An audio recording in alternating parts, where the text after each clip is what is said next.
Dr. Eric Kelly III and a host of phenomenal speakers from all around the globe for this 7-day virtual event that you don't want to miss. The mission of the Black Business Expo is to raise scholarship money from kids all the way from high school all the way from college. The Black Business Olympics is one of the largest Black business showcases in the world. It is an opportunity for businesses and companies to showcase their businesses globally. We are going to be giving away laptops up to $5,000 away to students. Again, I'm Olivia Appleberry, the founder of 2 Cents Finance and one of the speakers for the expo. I am so excited to see you there. For more info, go to www.blackbusinessexpousa.com or call 919-308-9090 and hope to see you there. I am Black Business. From the moment I wake until the time I sleep. Yes, I am Black Business. I am Black Business. Tell me, are you Black Business? I am Black Business. Do you support Black businesses? Listen, I support Black business because I am Black Business. Black Business Expo, one of the largest business showcases in the history of Black business in the world. The world! Sign up today at www.blackbusinessexpousa.com or call 919-308-9090. I am Black Business. I am Black Business. From the moment I wake until the time I sleep, I am Black Business. I am Black Business. Are you Black Business? I am Black Business. Do you support Black businesses? I support Black business because I am Black Business. Black Business Expo, one of the largest business showcases in the history of Black America in North Carolina. Sign up today at www.blackbusinessexpousa.com or call 919-380-9090. I am Black Business. I am Black Business. From the moment I wake until the time I sleep, I am Black Business. I am Black Business. Are you Black Business? I am Black Business. Do you support Black businesses? I support Black business because I am Black Business. Black Business Expo, one of the largest business showcases in the history of Black America in North Carolina. Sign up today at www.blackbusinessexpousa.com or call 919-380-9090. I am Black Business. I am Black Business. From the moment I wake until the time I sleep, I am Black Business. I am Black Business. Are you Black Business? I am Black Business. Do you support Black businesses? I support Black business because I am Black Business. Black Business Expo, one of the largest business showcases in the history of Black America in North Carolina. Sign up today at www.blackbusinessexpousa.com or call 919-380-9090. I am Black Business. Dr. Eric Kelly III and a host of phenomenal speakers from all around the globe for this 7-day virtual event that you don't want to miss. The mission of the Black Business Expo is to raise scholarship money from kids all the way from high school all the way from college. The Black Business Olympics is one of the largest Black business showcases in the world. It is an opportunity for businesses and companies to showcase their businesses globally. We are going to be giving away laptops up to $5,000 away to students. Again, I'm Olivia Appleberry, the founder of 2 Cents Finance and one of the speakers for the expo. I am so excited to see you there. For more info, go to www.blackbusinessexpousa.com or call 919-308-9090 and hope to see you there.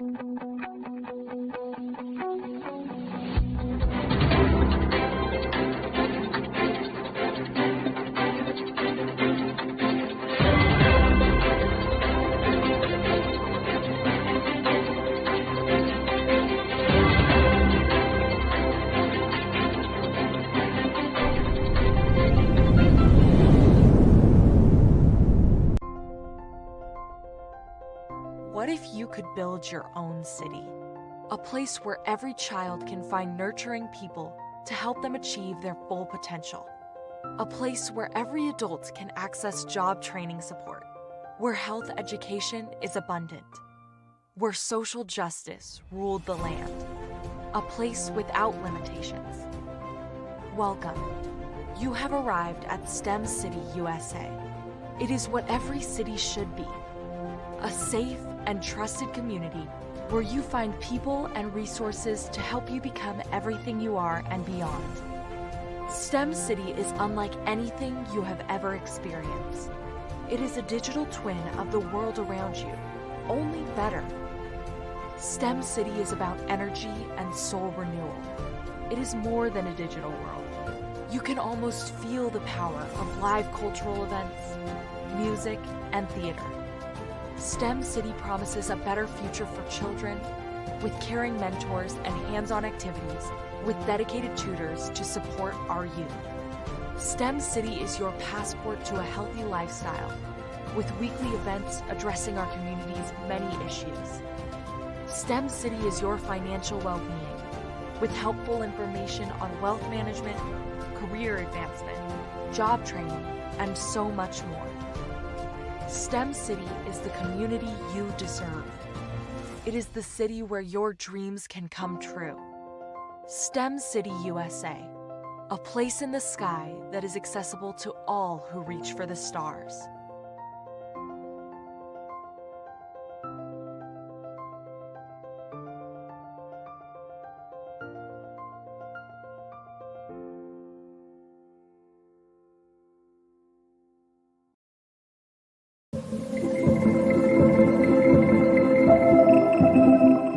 Design is human. It's about people. It's about life. We've designed everything around us since the beginning of time. The things that we see, the things that we hear, experience, and feel. And in this evolving digital frontier that we are calling the metaverse, there are opportunities to do things that we never thought were even possible. But with innovation comes responsibility, and there will be many challenges that we must face and overcome together. I've often wondered, how do we create balance between humanity, technology, and the environment in a world that is already constructed? It's as though we are designing against the grain. This is something that many of us are trying to figure out at this technological tipping point. I personally have spent countless hours of my life, especially in the last few years, really thinking about this, thinking about how to create amazing, innovative, and artistic, immersive experiences using technology, but while still doing our part in this world to protect our people and to protect the environment. And what I've realized is that collective thinking around design is holding us back. It's become mechanical, a series of conflicting checklists and linear conventions, components of production cycles. We don't always think about design as coming from within, as inherent to our species, the human. So today I will discuss 5 immersive design considerations for the metaverse outside of these technical checklists and processes. These are considerations that are a little more qualitative, sometimes a little harder to wrap our minds around and transfer that knowledge into meaningful action. These are the things that impact our decision making and the world we live in, whether we realize it or not. And when we make this connection more mainstream, I truly believe that we can evolve the world by pioneering what artistic but responsible, immersive design looks and feels like, and what the metaverse should evolve to become and to include. My name is Natasha Rapsat, and I am an experienced designer, strategist, multi-dimensional being, an explorer traveling to see the bones of the world and to learn for the future of humanity. I have medium brown skin and dark hair that is pulled back. I'm wearing a black shirt, red lipstick. Before we get into the considerations, let's discuss immersive design for common understanding. Feel free to leave comments or questions. I will do my best to answer. Thank you for joining me today.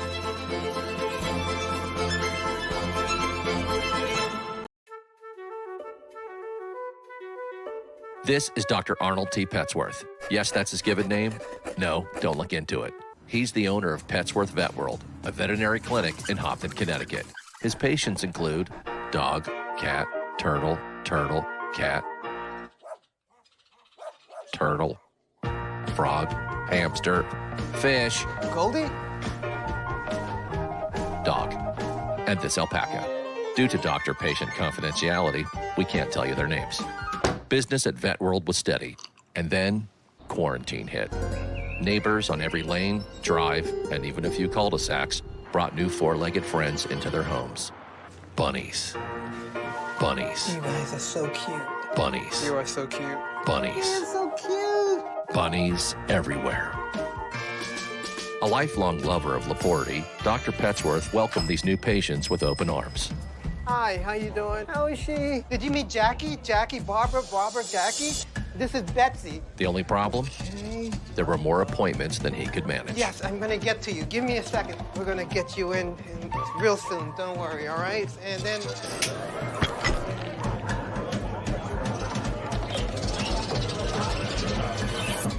That's when Dr. Petsworth turned to his American Express business card, which offers flexible spending limits that adapt with his business. He decided to hire a new assistant, Julio, who's actually more of a bird guy. But that's just between us. And with the power to make big purchases in his hands, he used his card to furnish a new exam room with extra tail space.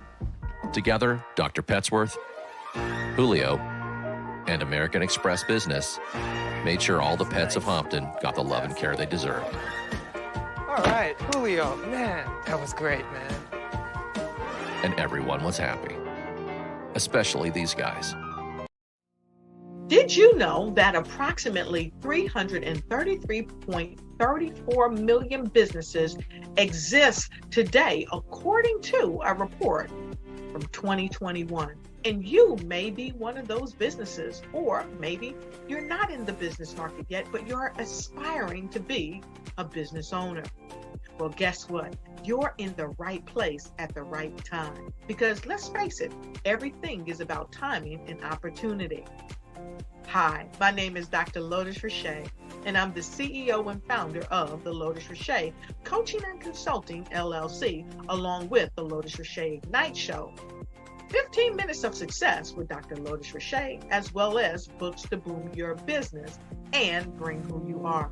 And today, I want to bring this amazing message to you about the Black Business Network, and the Black Business Olympics. See, the Black Business Network and the Black Business Olympics is designed to help people just like you, that's right, that look like me, to take their business to the next level. Not just in your front yard or your backyard, but globally. The Black Business Network and Black Business Olympics is designed not to just help you survive, but to help you thrive. So join us today as we come together with businesses all around the world to support our students, our children, our young teens, our young entrepreneurs. What we do is we come together to help raise funds for students who are aspiring to be business entrepreneurs, who are aspiring and who are thriving in college. We endow them with a wonderful opportunity to gain scholarship of either a laptop or several thousands of dollars. And we invite you to help be a contributor to this amazing opportunity to help someone that looks just like you. So join us today at our website and let us connect with you and help you ignite and take flight in every area of your life on the Black Business Network and the Black Business Olympics. I'll see. How many times have you been asked to help someone you didn't even know, a student, a business entrepreneur, or did you ever even ask, where did they end up? That business, that friend, that entrepreneur. Well, just maybe they ended up in a gang, bankrupt, homeless, or worse, dead. Maybe they turned to crime, drugs, and alcohol. Did you ever wonder? Did you destroy their dream, or was your life always so easy? At the Black Business Olympics, we started a movement to help students complete. Give them hope and foster success. Help them to leave their dreams of providing laptops, computers, and up to $5,000 in scholarship funds. Today, we ask you to help a student, a business owner, or an entrepreneur to realize their dreams by sponsoring them, supporting them, and buying from them. Consider this. With $1.6 trillion in our Black community, we only ask for a small donation for our students, our businesses, and our entrepreneurs. And you can change a life today. So I ask you, what are you going to do? Sit on the sideline and watch our students in high school be losers, miss out on their dream from lack of resources? Or are you going to donate to the movement and change their future and yours as well? Give us a call today at 919-308-9090. Change their life by investing with action to the Black Business Olympic Fund. The Black Business Olympics, one of the largest business showcases of Black business in the history of the world.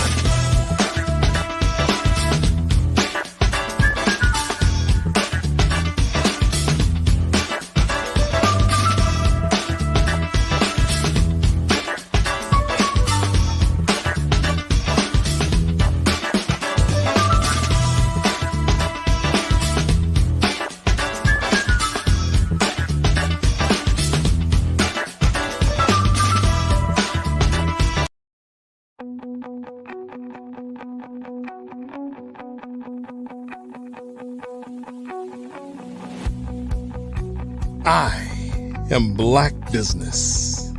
From the moment I wake until the time I sleep.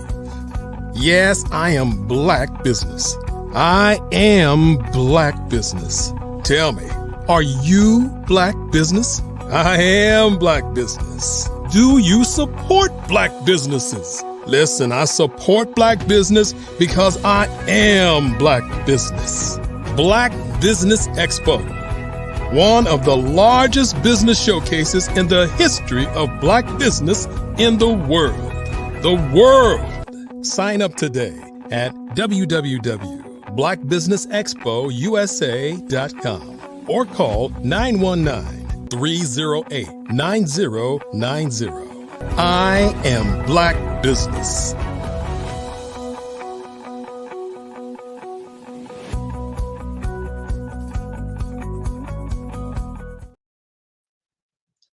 Good afternoon, world. Good afternoon, business owners, entrepreneurs, thought leaders, and corporations. Welcome back to the Black Business Network. My name is Dr. Alicia Collins, and I'm your business moderator for this afternoon on the Black Business Network. The Black Business Network is a 24-hour business network showcasing Black businesses, business owners, entrepreneurs, and thought leaders worldwide. We have speakers from North Carolina, London, Singapore, Africa, Japan, and cities all over the United States. The Black Business Network is a global community sharing its business knowledge to empower, inspire, and educate businesses about business. Today, we have a keynote speaker, Dr. Tyrone Taborn of STEM City, and he's going to come for you now. Remember, genius is coming, and I'll meet you on the other side. Dr. Taborn, how are you? I am doing so well, Dr. Collins, and thank you so much for inviting me here this afternoon. And depending on where you are, it's either the sun is either shining, but I'm in Florida and we're having, some raindrops here. But okay, but that's not stopping anything. I'm only a step away. Oh, it's always great. We need the rain for the flowers. Yes. And this is a very important weekend. I really want to say, I want to thank our men and women as we approach this Memorial Day and the service that people have made, and people who look like us, who have fought in every conflict since this country was started. Right. And to tie into that, STEMcityusa.com, I encourage everyone to visit this metaverse that I'll talk a little bit about in a few minutes. But in this metaverse, there's a room called Tribute Hall. And in Tribute Hall, it's a testimonial to the many men and women who've sacrificed their lives for the democracy and the growth of this nation. So I encourage everyone to visit STEMcityusa.com, run over to the David Stewart building, and go into Tribute Hall to recognize our men and women. Now, you may be asking yourself, what is STEM City? Well, STEM City USA is a concept that's more than that. It is really a metaverse. It is an area of which we have built a reality, a digital twin, a city in which people are able to engage and exchange information, to volunteer, to social network. It is what the world is becoming more and more as more of our data is online. How do we make all of this happen? So let me tell you what a metaverse is before I get into STEM City. You all heard of the metaverse. And what the metaverse basically is a construct. It is what we do personally, what we do in the physical world, being duplicated, replicated in the digital world. But it's a little bit more than that. A metaverse is really 4 major pieces. Imagine yourself in a movie theater and you're watching the movie. Well, that's Web 2.0. That's the internet as you experience for the most part. You watch the movie. You can watch the movie by yourself. In fact, most people watch television and they're on the internet and they're doing it solo, and they're occupying 5 to 8 hours a day. If you can imagine, that's how much time we spend sitting on a couch watching something happen to us. Well, the next step, imagine you're able to get up out of that seat and walk into the movie screen or walk into the television set itself. Well, that's virtual reality. That's what gamers have been doing for many years now, and that's what other people have been doing. So you go into this environment, but you don't really control the environment, but you're inside of that environment, and you can still be solo. That is virtual reality, and it's also something that we can call augmented reality. But now let's talk about what the metaverse is. And as we begin to approach what I call Web 3.0. In the metaverse, not only have you gotten up out of your seat, not only have you walked into the television set or the movie screen, but all of your friends around you have also walked into that environment. And I can talk and turn to you, Dr. Collins, in this environment and say, hello, how are you doing? We can do things together. Now we go one step further. Not only are we connected in a social environment together and with others, but now we're able to write our own personal script. It is no longer someone producing something just for you. They have created a platform in which you can sit on, talk, and design your own reality. We can duplicate what we're doing physically in a completely digital environment. That is a very easy description of the metaverse. And that is what STEMcityUSA.com is. It is that kind of environment. The only difference is that it's not immediately virtual reality. It's in a 2D reality. Okay. I want to kind of piggyback a little bit on your bio that you sent. I understand that you are the founder of Hispanic Engineer of the Year Conference, Black Engineer of the Year, and Woman of Color in STEM. You currently publish Hispanic Engineer magazine, the USBE magazine, and Woman of Color magazine. Kind of tell us a little bit about that and what that all entails beyond STEM. Well, everything is STEM now. Yes. Everything we do, work, study, play, all involves some connection with science, technology, engineering, or math. Everything we touch. Right. What we have done, right? What we have done for 40 plus years, we have brought talent and helped talent meet opportunity, which have been transformational for the United States of America and beyond. And what I mean by that is this. Every day you walk around, every day you look around, there's tons of talented kids out there, talented adults. But let's talk about the talented kids. And very often, that talent never meets opportunity. And we see great talent going to waste every single day.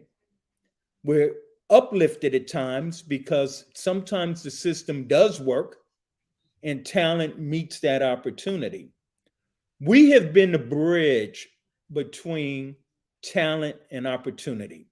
We have helped young people find educational pathways through our historically Black colleges and universities, through other opportunities, through other pathways of learning, accreditation programs, junior colleges, certification programs. It's one thing to be prepared. It's one thing to have talent, but you also need the opportunity. And that opportunity, in many cases, the first taste of opportunity for our young people, simply jobs.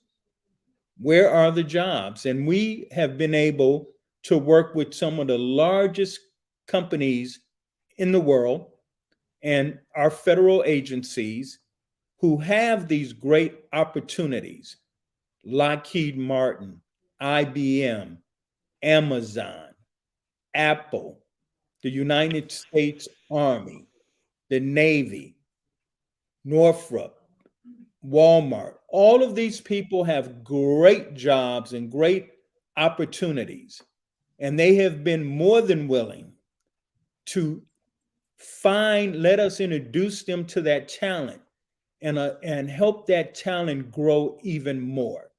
So that's what our magazines, U.S. Black Engineer, Hispanic Engineer, Women of Color, and our major conferences, Black Engineer of the Year, Women of Color, and obviously STEM City.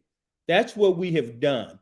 We have taken talent, we have found opportunity, and we have made that gap.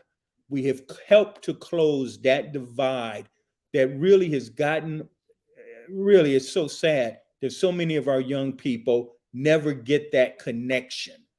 And it's our responsibility, by the way, Dr. Collins. We can't blame our youth when we are the adults in this scenario. We are the leaders here. It's our job to make sure that that bridge is there and that we're guiding the children across that bridge. It's not their fault. So every time we lose a young person, you know, each of us should share a bit in that pain and the fact that we failed in that sense.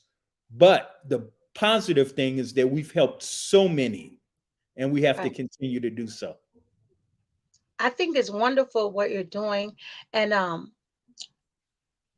just to mention the fact that I majored in mathematics when I was in college. This is unscripted. I majored in math. I got my undergrad and my master's in math. But there were so few people of color and even fewer women of color. How do you stimulate this society that's motivated by social media and everything else? As you said, the metaverse allows us to be in 2D in one space at one time, and all our friends can be there. How do we motivate our young people to now bring them along on the journey so they're interested in STEM and what you do? Well, I think kids are everyone's naturally interested in STEM. I mean, if you put on makeup, that's STEM, that's chemistry, right? I mean, you have to know math. You know, if you mix that stuff wrong, if you don't understand what an ounce is compared to a cup, it can be a little bit painful out there. So it's about breaking it down. People love music, right? Music, television, that's all technology when you break it down and you look at this stuff. So what we have to do is explain that love that folks already have and that interest and show them how it's all tied together. But let me speak to what you really said.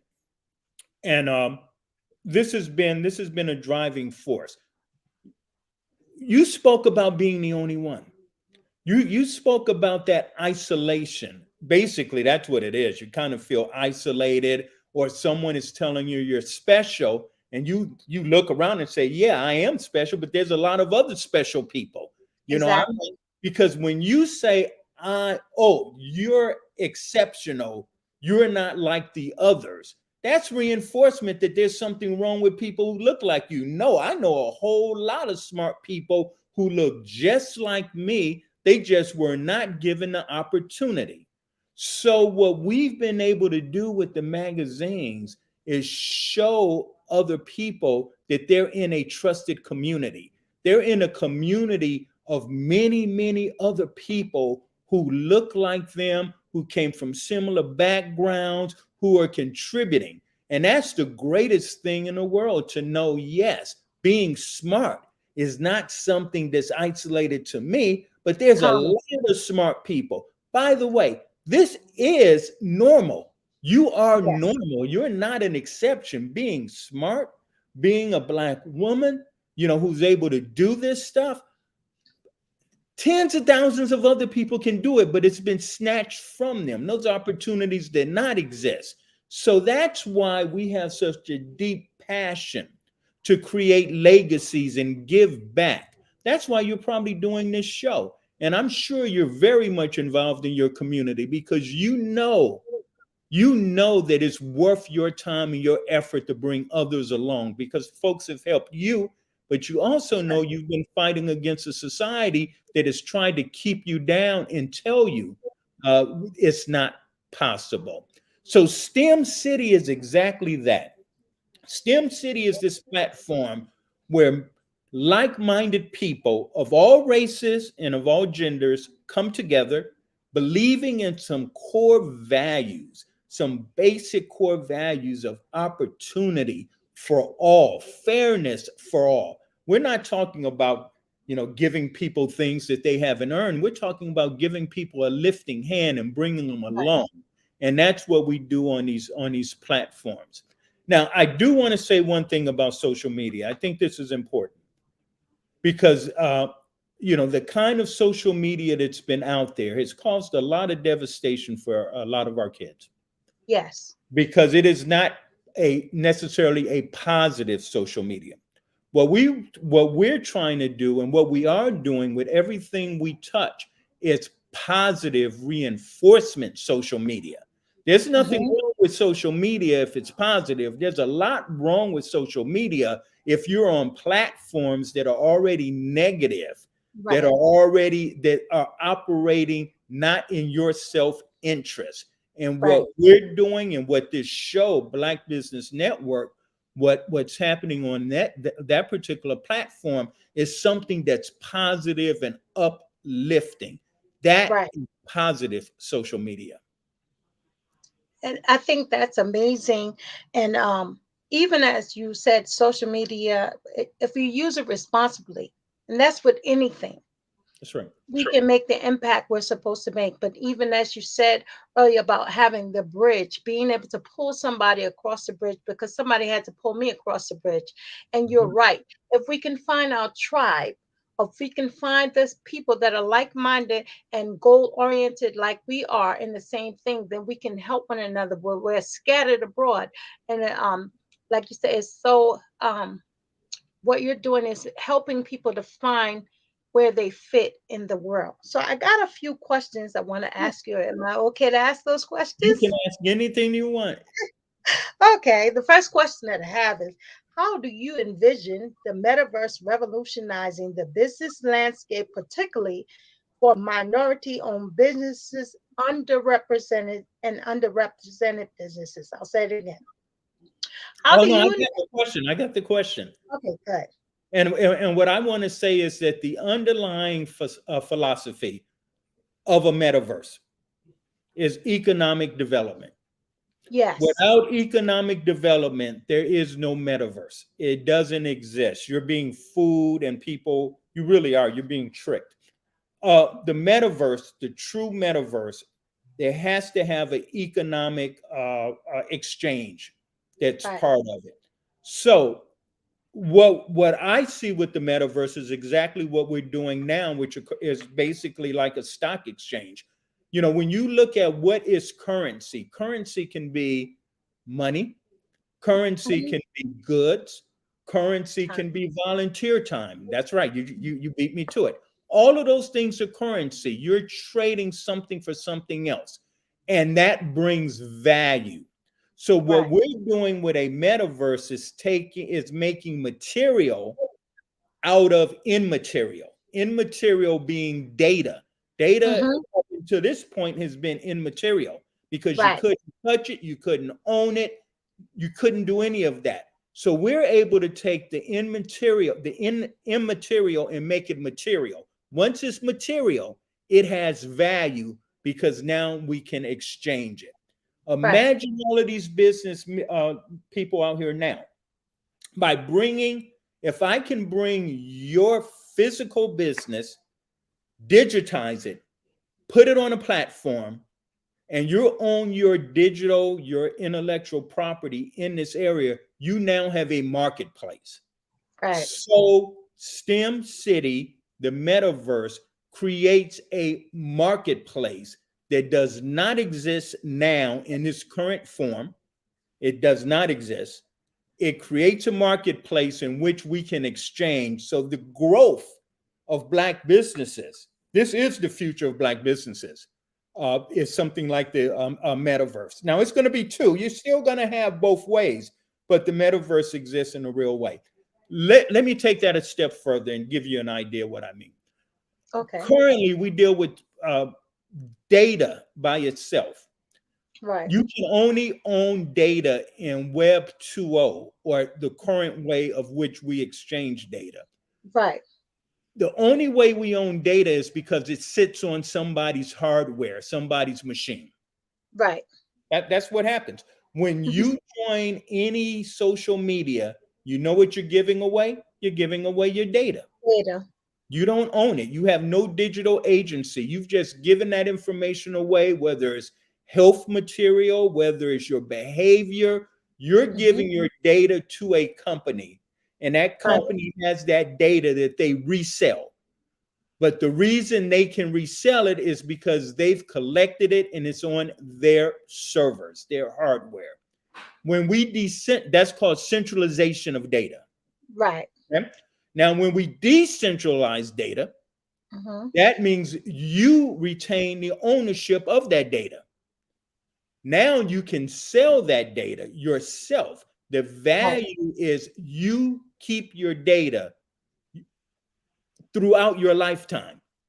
So you build something that we can call a digital wallet. That's the easiest way. Or you create something called a digital avatar. Now people are competing to get you on their platforms because they need you, but you never give away your data. When you leave that platform, you're out the door. They don't keep your data. You're taking that away because they know you own it. Here's a final way of which I want to point out to you. Let's look at the gaming industry. Let's look at all of these kids out there, all of these adults, they create games. Gaming makes more money than Hollywood, right? It does. Now stop and think about this for a second. All of these content providers, they create these great games or bad games. It does, but they create these games, but the games have to be distributed. So that means they go to Xbox and all of these other places, right? Microsoft doesn't create games.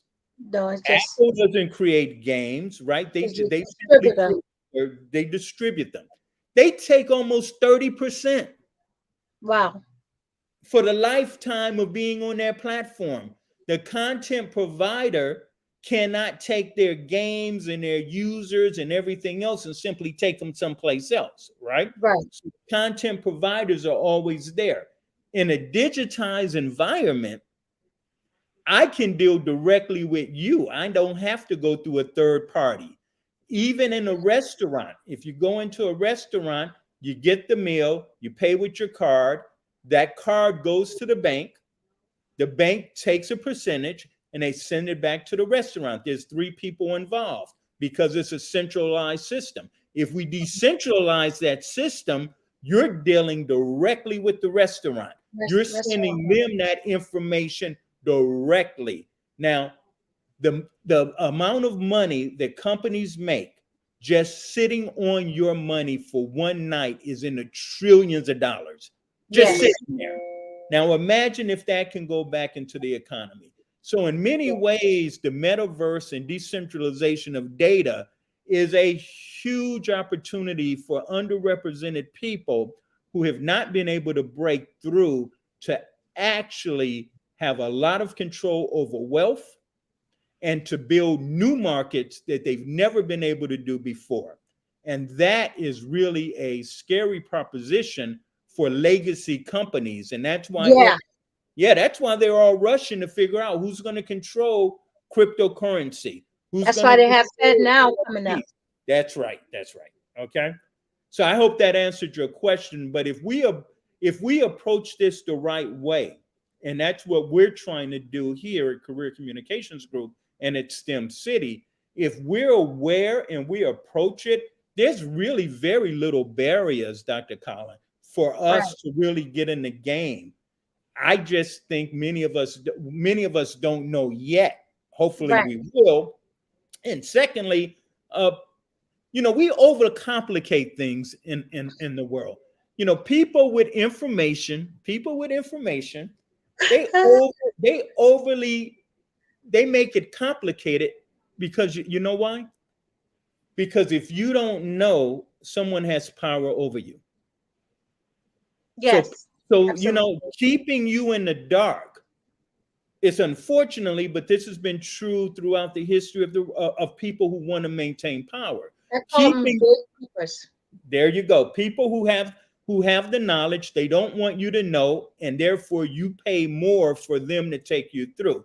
The thing that's so terrible for dictators and other people like that who want to control power is having intelligent folks who have thought leaders. That's the scariest thing Yeah. for a whole bunch of leaders. We can change that. Absolutely. Wonderful. Wonderful. I have another question here. As the founder of STEM City USA, can you share your vision for the intersection of the metaverse and STEM education? And there's a B part. How can this combination benefit underrepresented communities? Absolutely. That's a wonderful, wonderful question. Let's look at what we did during the pandemic, where students, disproportionately, students who were harmed during the pandemic were students of color. Mhm. And the reason for that is that the digital divide never disappeared. So as we approach the pandemic, and many students were not able to get into the classrooms, they did not have the hardware. And in many cases, even if they had the hardware, they didn't have the bandwidth. They had none of these things. And teachers were not prepared. There's a skill set that has to take place in being able to work in a digital environment versus just the classroom, to keep it exciting, to keep the kids engaged, on and on and on. But there's ways of doing it. And I think we did it in some cases. We were able to bring leaders from industry, from government, into a digital environment. And we were able to get students to connect.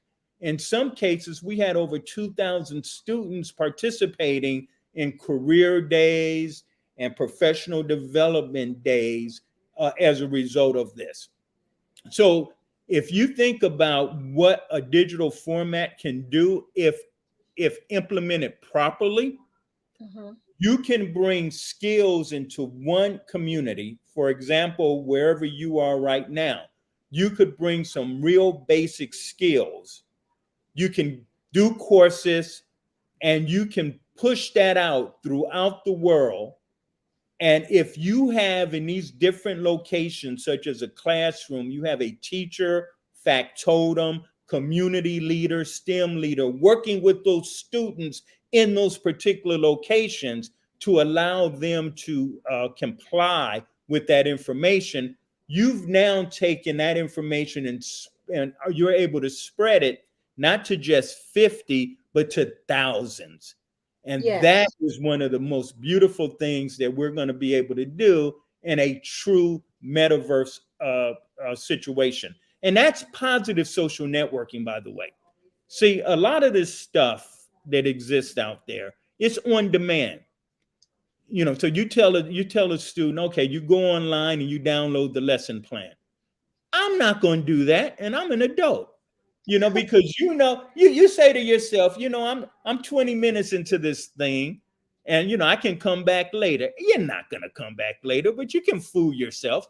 The same way, if you start a book, most likely if you don't finish it, what's the chances you're going to come back to it? Maybe, maybe not, but most likely you're not. Well, that's true for your behavior online. When it's real and when we're connecting like we are now, I bet you if you look at these numbers on us talking live out there, if there was interactivity where people could send questions, I guarantee you that those numbers of people who are staying and watching us would jump to 70%. Yes. In fact, because they can't go back, or they don't think they can go back and see the recorded version, they want to stay until it's completed because it's live. That is a huge, huge difference. Awesome. Awesome. Okay, one more question. Sure. What role is STEM City USA playing in fostering innovation and entrepreneurship within underrepresented communities in the context of the metaverse. Do I need to Let say me it tell again? you, oh, that is such a, let me give you a real life example. This is such a great thing. This is a shout out to William Wells, who runs STEM City, Kansas City. And they're on the platform at stemcityusa.com. Just click on STEM City, Kansas City. Let me tell you what they're doing with young people. Unbelievable. So if you look at a basic city, there's a whole bunch of data that cities collect. For example, healthcare. Every time, you know, they've got the numbers. How often people go into homeless shelters, how often buses run. You know, they know the location, they have crime statistics, all of these things that exist. Power. Somebody knows where that electricity, where that water is being used, all of these things. So let's take one perfect. So the students that William Wells he's working with, they're taking all of those data sets and creating models, 3D models, right? That a policymaker can look at and say, wow, I can do a better job in delivering these services. So here's a perfect example of that, what I mean, and how a policy worker can do that. Because the kids can now sell that data back to decision makers. Here's a perfect example. A homeless shelter and a food bank. You know, a lot of food banks open just because a local location said, I can do it. A church, right? Or a community center or a school. They just simply say, we can do a food bank. So that food is being distributed. So we take that data set. This is what the kids can do. They can take the data set of all of the food banks in a certain area, like Baltimore. Then they can take another data set, the buses. Where do the buses run? Where's the public transportation? And they're able to overlay that information against that data set. And now imagine they create a 3D model where you can actually look at the city, see where the buses are running, and all of a sudden you figure out 1/3 of the food banks don't have any transportation. Now that will help a decision maker figure out, well, I need to put these buses, I can see how often these buses are running, right? And I need to make sure that my food shelters are there, or even if I keep the food shelters, I understand how to distribute the food better. That is teaching kids how to be data scientists. That's teaching them how to be city administrators. And that data is of benefit to the taxpayers, and it's of benefit to the people who make policy decisions. And that data is worth hundreds of thousands of dollars. So that's just one area where we can take our kids in middle school and high schools, teach them this, give them the exercise, and produce a future generation of smart people who can better our society. That is awesome. I have a list of questions. I don't know where to go next. Okay, I'm gonna go to this one. This is the last one. How can organizations and institutions work together to create a supportive ecosystem for minority entrepreneurs in the metaverse, fostering their growth and success? Well, the first thing you can do is go to stemcityusa.com, and there's an area in STEM City called Resource Center. And if you go into that Resource Center, just click on the button and fill out the form that says, I want to host an activity. So you can bring what you're doing in a physical world into STEM City and make those connections. As more of us come on these kind of platforms, we will be able to make a larger and larger network. I'm going to give you another example. This is an example I love. We have asked, you remember I talked about currency? I said currency can be time. So we have asked lawyers and we have reached out to medical health professionals and simply said to them, give us 10 hours a month. of volunteer time. Just give us the time. And we bank all of those, we're banking all of those volunteer hours. And those hours, with those hours, we then go to nonprofits. So let's deal with something as basic as one of our major programs next year, which is expunging, allowing folks to go in and get their criminal records expunged so they can vote, right? Yes. So now we give those hours to local nonprofits, civil rights groups. We say, listen, do you need, how many hours of legal help do you need? They say, we may need 100 hours a month. Well, if we've got the volunteer hours, we can give that to Detroit, or we can give it to LA, or we can give it to different nonprofits across the country. And on STEM City, the lawyers will meet with the clients and deal with their personal issues like that. Isn't that Dr. Collins, isn't that pretty incredible? That's amazing. That's absolutely amazing. It's especially And on when the we need healthcare right side, now answers. yeah, and on the mental health care side, and on mentoring and tutoring, that's the model that we've developed, that we have developed. And as we scale up, we're collecting the currency of volunteer hours of so many of our professionals like you. I mean, I'll come to you later next year and say, Dr. Collins, can you tutor, give us 10 hours, a month for just 3 months. Give us 10 hours. We're going to show you. We already created the classroom. We've already created the guidelines. So can you just give us 10 hours a month to help 7th, 8th graders in algebra, because that's an area in which our kids are lost if we don't catch them there. And you can say yes. So now I've got 10 hours from you, and I've got 10 hours from 100 people like you. And now I can go to schools and tell the teachers, I'll give you 10, 20 hours, and you can actually use those hours in class. You can actually say, well, I'm going to bring somebody in to help mentor or do tutoring in class or before school, after school. So these hours are just not thrown out there. They're being monitored. And now we've got the largest group. And you tell me that's not transformational. But it doesn't happen now because there's no platform in which to do something like that. But this is how we help each other. This is how we can change the world. Absolutely. Well, it looks like we're running out of time. I want to thank you so much for joining us on today and sharing with us your expertise. Can you tell everybody how we can connect with STEM City USA? Give us your information, if you will, so that we can get in contact with you. Well, again, please go to stemcityusa.com. stemcityusa.com. And while you're there, please visit Tribute Hall to honor our men and women who sacrificed so much for our nation in Tribute Hall. God bless all of you. Have a wonderful, wonderful Memorial Day weekend. And Dr. Collins, it's been my pleasure. Thank you. My pleasure as well. By the way, I am tutoring 7th and 8th grade students in algebra and trigonometry. I'm grabbing you, and by the way, I expected nothing less to hear that. Yes.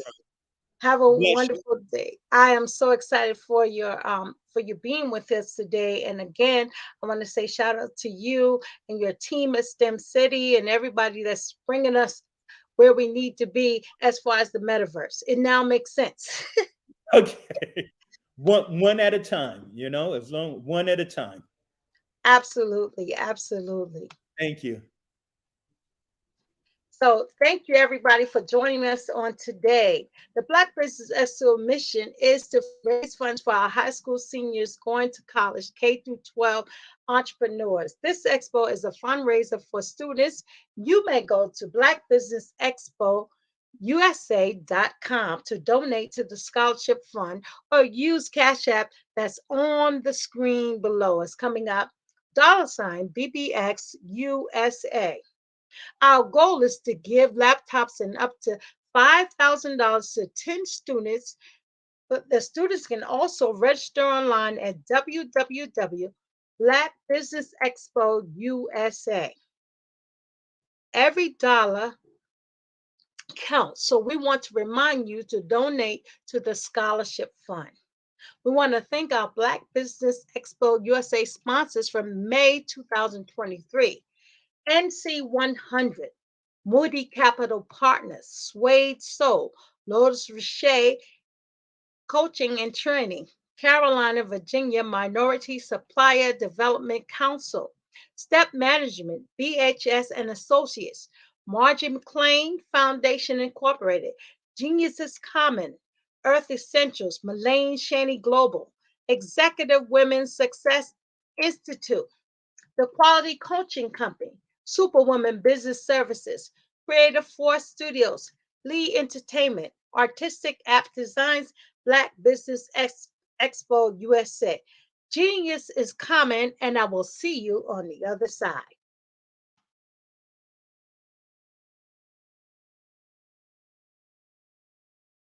Absolutely. So our coaching program help people that have the lack of time, that lack strategies, and lack the confidence to go after their dream life. So we help them implement tools.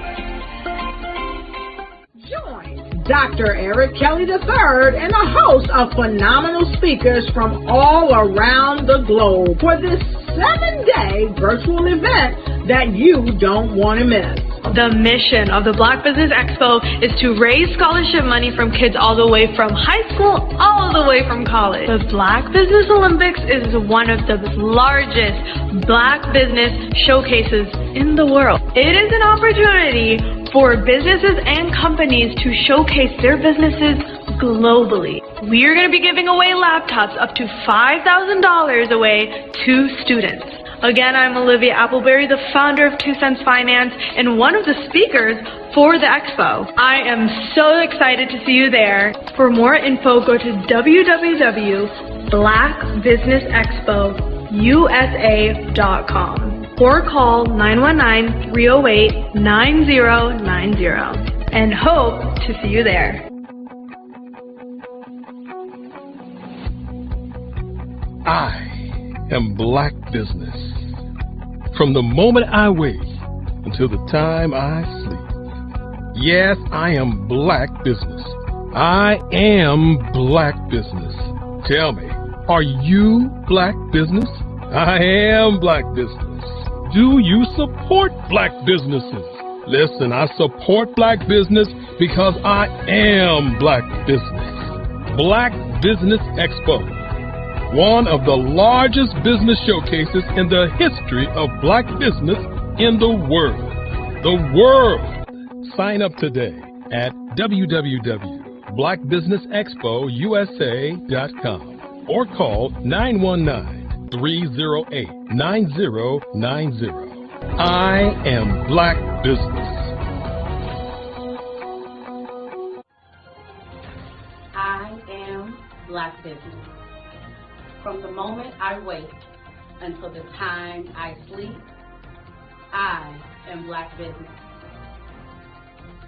I am Black business. Are you Black business? I am Black business. Do you support Black businesses? I support Black business because I am Black business. Black Business Expo, one of the largest business showcases in the history of Black America in North Carolina. Sign up today at www.blackbusinessexpousa.com or call 919-380-9090. I am Black Business. I am Black Business. From the moment I wake until the time I sleep, I am Black Business. I am Black Business. Are you Black Business? I am Black Business. Do you support Black businesses? I support Black business because I am Black business. Black Business Expo, one of the largest business showcases in the history of Black America in North Carolina. Sign up today at www.blackbusinessexpousa.com or call 919-380-9090. I am Black Business. I am Black Business. From the moment I wake until the time I sleep, I am Black Business. I am Black Business. Are you Black Business? I am Black Business. Do you support Black businesses? I support Black business because I am Black business. Black Business Expo, one of the largest business showcases in the history of Black America in North Carolina. Sign up today at www.blackbusinessexpousa.com or call 919-380-9090. Join Dr. Eric Kelly III and a host of phenomenal speakers from all around the globe for this 7-day virtual event that you don't want to miss. The mission of the Black Business Expo is to raise scholarship money from kids all the way from high school all the way from college. The Black Business Olympics is one of the largest Black business showcases in the world. It is an opportunity for businesses and companies to showcase their businesses globally. We are going to be giving away laptops up to $5,000 away to students. Again, I'm Olivia Appleberry, the founder of 2 Cents Finance and one of the speakers for the expo. I am so excited to see you there. For more info, go to www.blackbusinessexpousa.com or call 919-308-9090 and hope to see you there.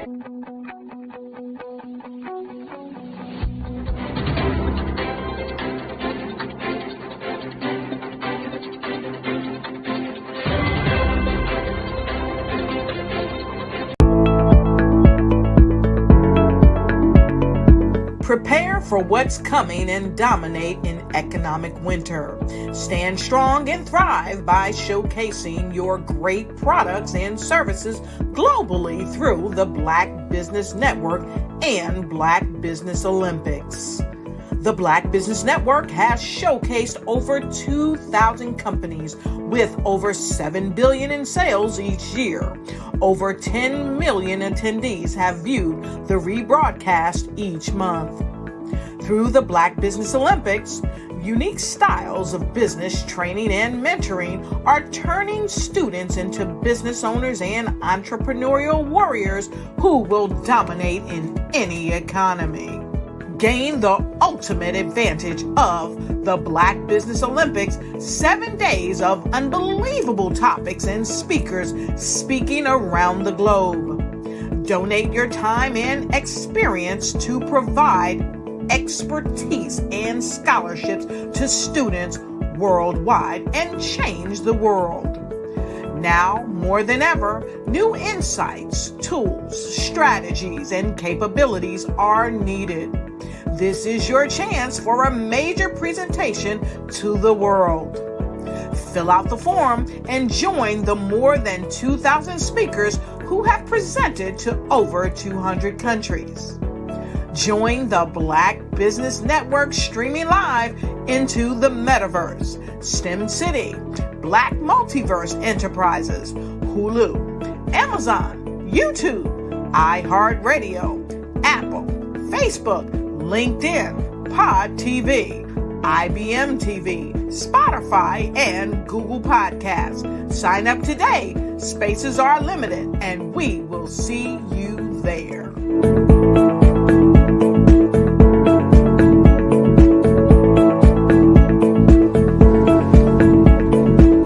I'd like you to imagine with me, if you will, opening an app where you can collaborate with like-minded individuals from around the world, get inspiration and in-app tools to launch and grow your business, as well as share your knowledge and earn compensation, all in one app. Well, the name of that app is Truso, short for Truly Social. Hi, I'm Matthew Newman, the founder and CEO of Truso. A new concept in social media, Truso is designed from the ground up to be a platform that's both social and empowering for all its users. How exactly do we do that? I'm glad you asked. First, Truso brings the world together via video. Psychologists assert that video provides a significantly more effective connection than audio only. When you enter a community on Truso, you're face to face. Second, on Truso, you don't have to have 1 million followers to monetize. Our business model allows all hosts and moderators to monetize, no matter the size of your following, by 1, producing fee-based content, and 2, inviting others to join the platform as subscribers. Even more, Truso has an in-app resource library with over 100 free resources, forms, and documents to help you build your brand and grow your business. Third, Truso is inclusive. The deaf and hard of hearing communities make up 360 million people worldwide. Unlike audio-only apps, Truso embraces its community, providing a networking platform that allows them to participate via video and closed captioning. We even have a deaf and hard of hearing foundation in the works as well. Fourth, Truso is both social and safe. We refer to Truso as a virtual extension of the beauty shop, barbershop, and brainchild of the community. A place where there's laughter, along with wisdom, growth-oriented conversation, and genuine connections in a safe space. Truso even has proprietary security to ensure we maintain a safe environment for everyone. Where are we at now? Truso is live, y'all. We've launched in beta, and we're acquiring users daily. We have an incredible development and marketing team, plus amazing celebrity influencers at the table, helping us spread the word around the globe, beginning within the African diaspora and beyond by creating a safe space for growth, connection, and collaboration. We're truly excited about Truso. We've created something special for which there is a global market. And we invite you to embark on this journey with us as a shareholder. The future for Truso is truly bright. Join us and let's go there together. I am from Washington, D.C., but I was raised in Durham, North Carolina. I came to Durham when I was about 5 or 6, and then I traveled back and forth to D.C. because it's where my people are from. One of the unique things about my family is my mother, she's also an artist. She does quilting, and she does a lot of artistic things. And then my son, he draws with both hands, his right hand and his left hand, like I do. So that's kind of a family trait. And then my other son, he's a videographer, and my daughter, she works, she's a regional vice president for Sunglass Lab. When you start out drawing and sketching, you want to continue to explore, you know, each avenue. I do pastels, I do pen and ink, I do painting, I do acrylics. I haven't done oils yet, but I try to do all facets of art. What I say to a lot of times to people is, you know, you can't put yourself in a box when you're an artist. You have to explore. And over the course of my life, I've tried to explore different mediums. I also do sculpture as well. I choose my subjects by the intensity that they have in their faces, or the intensity that somebody is moving, because I do more than portrait drawings. I also do I do abstract, and then I do figurative drawing also. Well, what happened in this particular show is that I started out trying to come up with something that would be a little bit different than what everybody else is doing. So I was working on a Barack Obama show, and they wanted me to do some paintings of Barack. And so what I did was, because of the deadlines, I kind of did it kind of fast. And then I realized when I was doing it fast, I enjoyed it. And so then I started doing other pieces the same way, and I started to enjoy those pieces also. And so I came up with this particular style. And it's a style of lines and colors. And what's interesting is that when I was in college, I did a show called Lines, Colors, and I talked about the boldness of the blacks, the hotness of the whites, and this is how this has come about, later on in my life. And the colors comes from a lot of the entertainers that I work with, where they wear different colors. They don't wear, your plain reds or your whites. They wear different colors, and so that's also another piece of what's giving me the colors. The subtitle of this show is Faces That Speak Life. That's real critical. Faces that speak life. Each one of these pieces is a life source and a life energy that's being put on display for people that are looking at it. I always say in terms of my art, it's not important that I draw them. It's important what you get out of what I draw. I don't try to just draw it because you like it. People wanted me to do prints. I didn't do prints. People asked me to do different people, but the people that I choose are people that make a difference in the lives of people in the world. So the human landscape idea was, again, as I say, the lines represent your emotions, it represents your ideas, and it represents your journey as a human being. And that's why you get the different pieces and the different looks. And as you notice, I try not to do one look that looks alike another look. And that's what's the most important part of this show. Art to me is a creative expression of something from nothing. It explodes onto the canvas, or it explodes on in my work. One of the things that I try to do more than anything is I try to just give the lines and the movements and emotions and expressions into what I do. Art really means to me a chance to express how I feel deep down inside. Most of my art begins as a thought that I might have, whether it's sports, whether it's history, whether it's a woman or a man. It pretty much starts as an idea of thought before I get into the actual image of what I'm going to draw. I do a lot of historical pieces. I was a history minor in college, and I love to do history pieces. And a lot of times I'm thinking about history, and then I try to make that history impact you as you look at it. That's one of the reasons I do pictures so large. People ask me, why do I do the pictures so big? And I tell them, I want the piece to impact them as they're looking at it, to kind of dominate them, dominate their space. And most of my pieces I try to do off page. I don't try to do anything that's going to be in those four corners or in a square. And I want your imagination to be a part of the piece that you're looking at.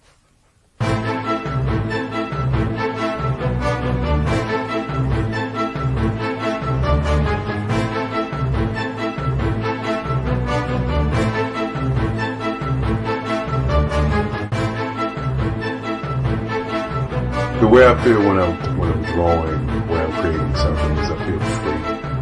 I feel like there is an anticipation of something that's going to come. I try not to draw first. I try to draw second. And what I mean by that is I try to allow myself to kind of get into the piece and just relax. Sometimes I miss time. I'll draw 2, 3 hours, sometimes 4 hours. And while I'm drawing, it's just a free. I just feel free. I mean, I feel like time stands still.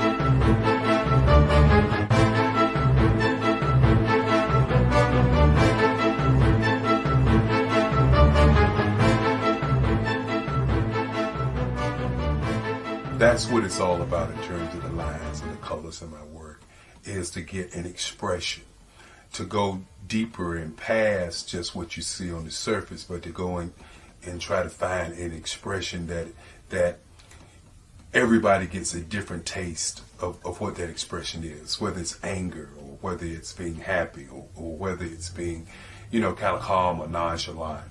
That expression that people take away from the piece is the most important part of what I do as an artist. Bold is the size of my pieces, where I try to do the piece larger than life, to kind of push forward toward you. That's what the boldness is all about. It's not so much about the lines, it's about the size.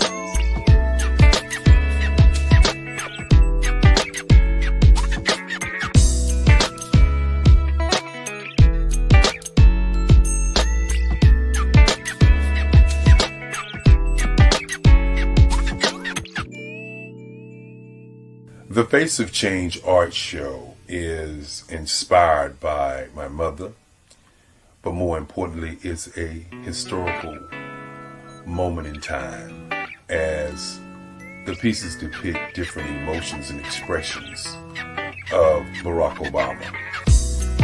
The 44th president is indicative of the 44 pieces of art that I have done in this particular collection. When you begin to think about expressions and portraits, this is a portrait gallery of expressions of what transpired as Barack Obama ran for office. Some of the pictures are abstract and some are expressionistic. And I combine both of those forms of art to create this collection of art pieces.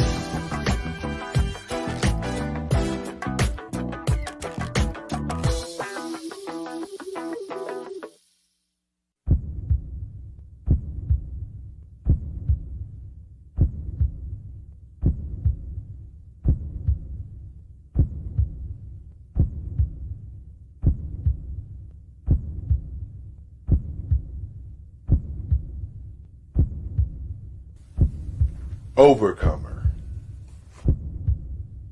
brilliant, ambitious,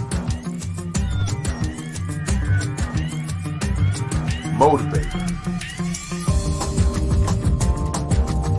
awesome, Obama.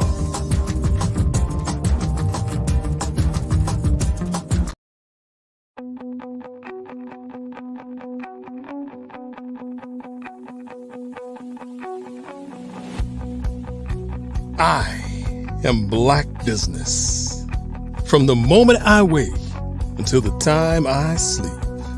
Yes, I am Black business. I am Black business. Tell me, are you Black business? I am Black business. Do you support Black businesses? Listen, I support Black business because I am Black business. Black Business Expo, one of the largest business showcases in the history of Black business in the world. The world! Sign up today at www.blackbusinessexpousa.com or call 919 308-9090. I am Black Business.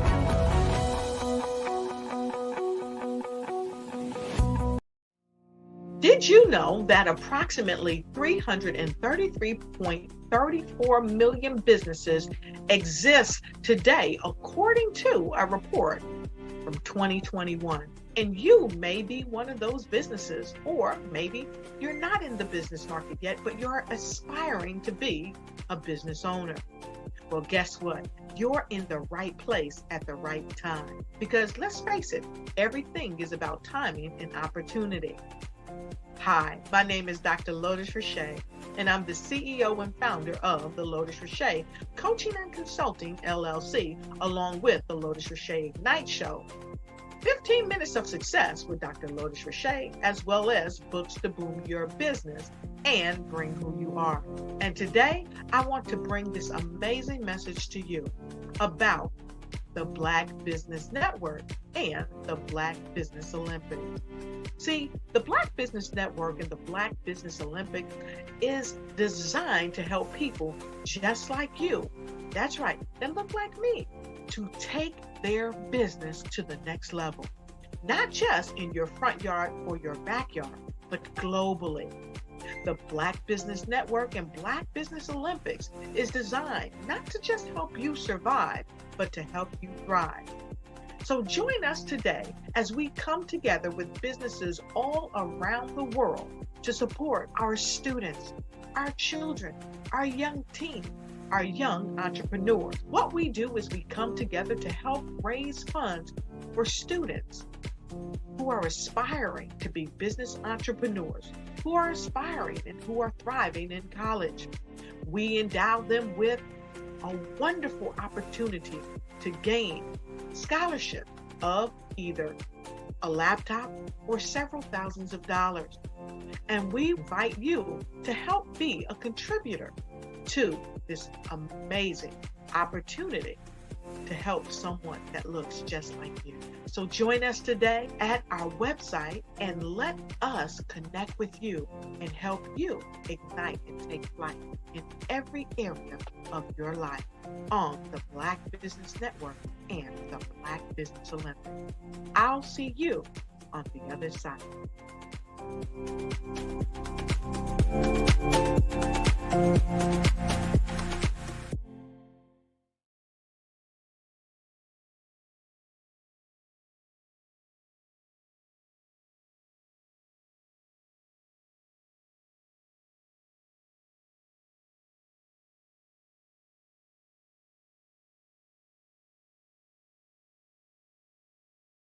The Black Business Expo's mission is to raise funds for high school seniors going to college or K-12 entrepreneurs. This expo is a fundraiser for students. Please, you may go to www.blackbusinessexpousa.com to donate to the scholarship fund or use the Cash App at $BBXUSA. Our goal is to give laptops and up to $5,000 to 10 students. Students can register online at www.blackbusinessexpousa.com. Every dollar counts. Please donate to the Black Business Expo USA Scholarship Fund. Good evening, business owners, entrepreneurs, thought leaders, and corporations. Welcome to the Black Business Network. My name is Dr. Alicia Collins, and I'm your business moderator for this evening on the Black Business Network.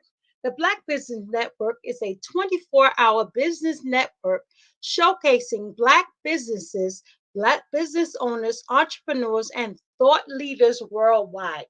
We have speakers from North Carolina, London, Singapore, Africa, Japan, and cities all over the United States. The Black Business Network is a global community sharing its business knowledge to empower, inspire, and educate businesses about business. We have a fireside chat coming up. I just want to read his bio. Ambassador Ndogese Prince Eharon is founder and leader of One Africa Forum. He believes in the power of unity and having a voice. He began his journey in leadership and training about 20 years ago as an assistant intern in the Royal Ambassadors of Nigeria, a paramilitary organization aimed at making real men out of boys. Through stewardship, discipline, dedication, and commitment, he rose through the ranks of the Ambassador Extraordinary. As a strategist, social advocate, and change agent, and de Gauche is a visionary who is passionate about youth development, equality, addressing social economic issues in Africa, and now takes on a path of bringing his vision of a united and developed Africa to life. Prince is currently considered by many of his colleagues as a powerhouse in Africa and leads thousands of youths in over 33 countries within and outside of Africa through One Africa Forum. He is a mentor, a coach, and a role model to many young people around the world and has been fondly referred to as Mr. Ancient over the years as he constantly uses pragmatic demeanor to build bridges between the older and the younger generation with wisdom and finesse. He is loved and respected by many of his principles, integrity, and strong stance for due process. Ambassador Prince is a stern advocate for social justice and has always added his voice to calls for dignity and respect for the human rights. Prince has some of his education, corporate governance, psychology, strategic HRM, policy making, economics, public relations, and model thinking. In addition to a number of other leadership training, his skill sets ranges from, but not limited to, strategy management, negotiation, team building, and as a former actor and talent manager, the young entrepreneur has served as an administrative and logistics department of different organizations, both in Nigeria and South Africa. Forfeiting all of these focuses on life, primary purpose, which is giving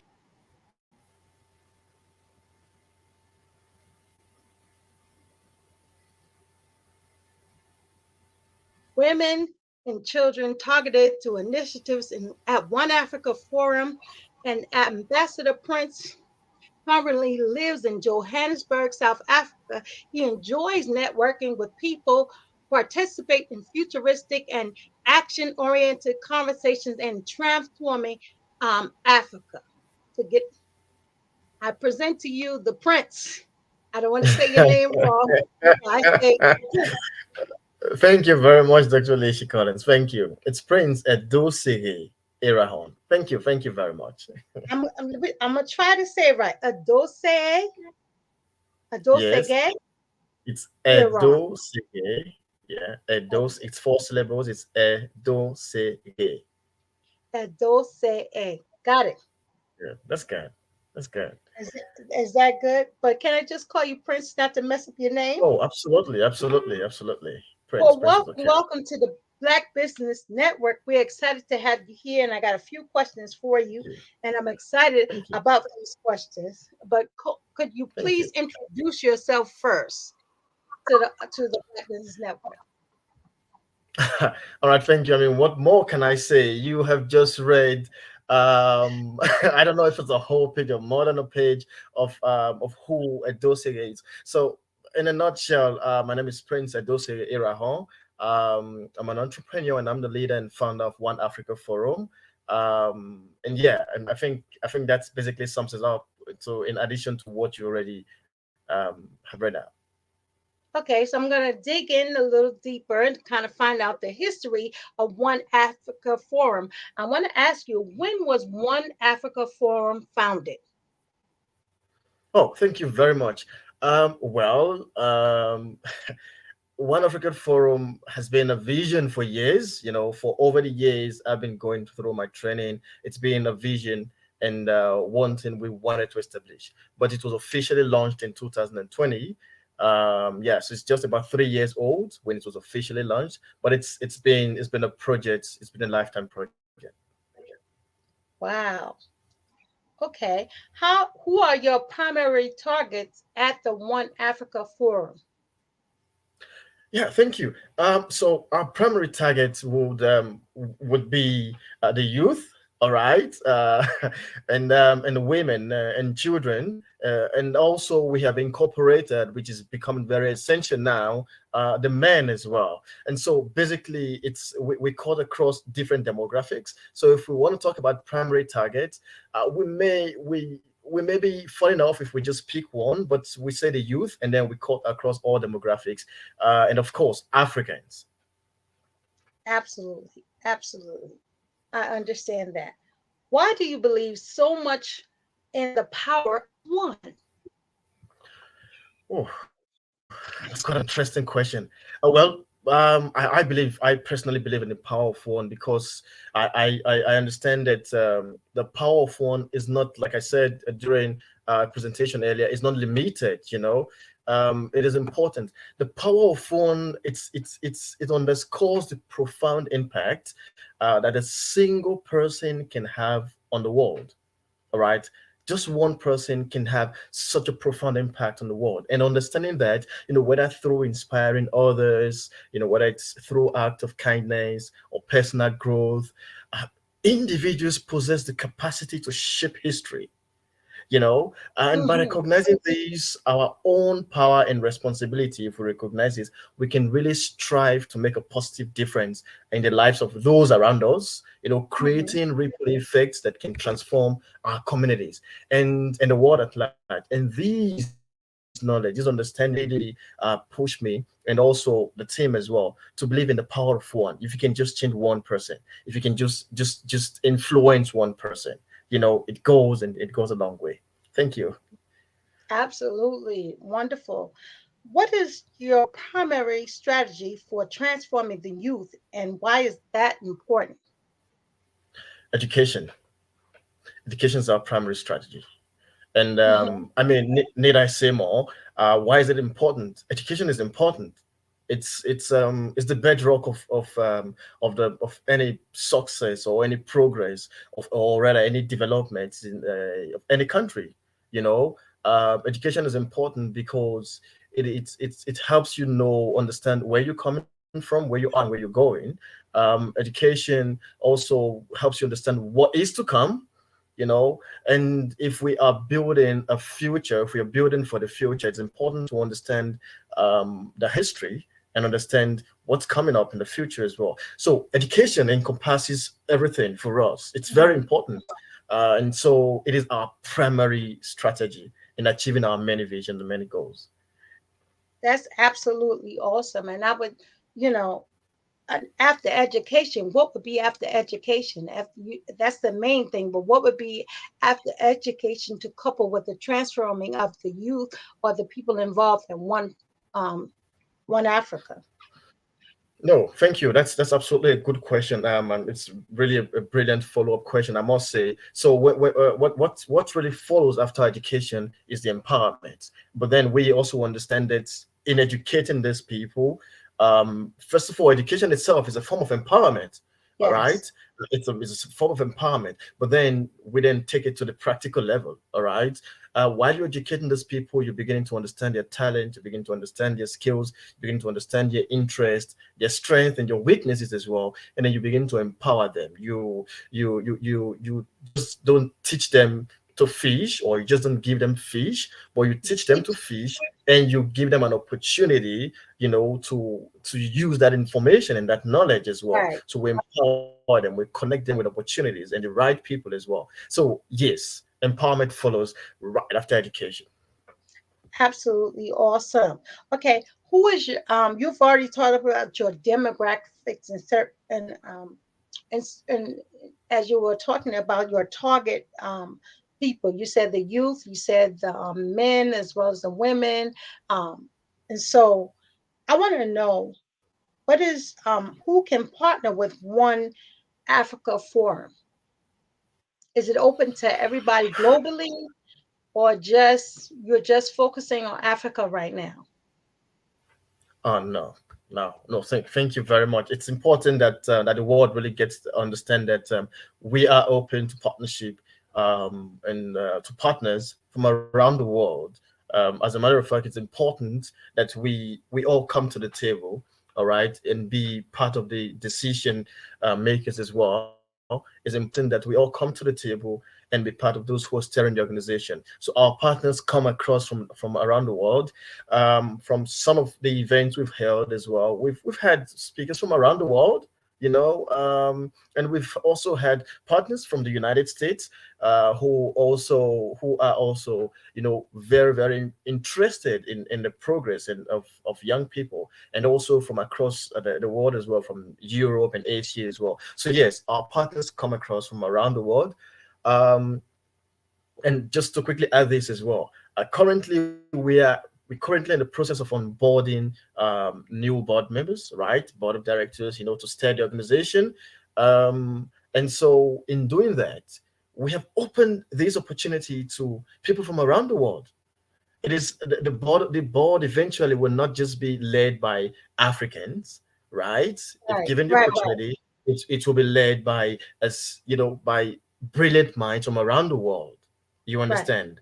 So we're saying, come on, if you want to be part of, if you want to be on the board, just put in your nomination. There's a screening process and everything. And yeah, if you go through, we really don't care where you're from. We just want to be sure that you align with the vision and you're ready to work on this vision. Awesome. You just led into our next question, which would be, are there any events hosted by One Africa Forum annually? Oh, yeah, certainly. Yeah, there are quite a number of events that we host as an organization. Not just with the ones hosted in countries in the small unit as well. As an organization, we host several events. First, we host our African Youth Symposium, which happens every first quarter of the year. All right, and then we follow up immediately with the African Youth Summit. That African Youth Summit actually Mhm. happens every year on the 25th of May. It's a fixed date, 25th of May, and that's because that is the same day. That's the Africa Day. Just yesterday, all right. Yesterday Yes. it was the Africa Day. It's the 60th celebration of the Africa Day. So on that day we have a summit, right? It's an African Youth Summit. We bring young people from around the world, and then we talk about business in June and July, and then in August we have our global youth conference. It's one of the largest events hosted for young people around the world. It's the global youth conference. We've done that over years and bring young people from around the world to come really talk about, to come share ideas together. And then in December we have the African Youth Conference, strictly for Africans and for African young people, for African youth as well. And we bring speakers from around the world to see how we empower. So these are the programs, these are the events we have annually. And yeah. I would like to attend one time, 1 year. But I also want to ask you, as you have mentioned, as far as One Africa, you said education, you said the empowerment. What role does economics play in you um, actually pushing the vision of One Africa forward? That's such a brilliant question. Thank you so much. Now, economics. So economics is the hub of development, and that's one thing. That's one of the things I believe. It's the hub of development.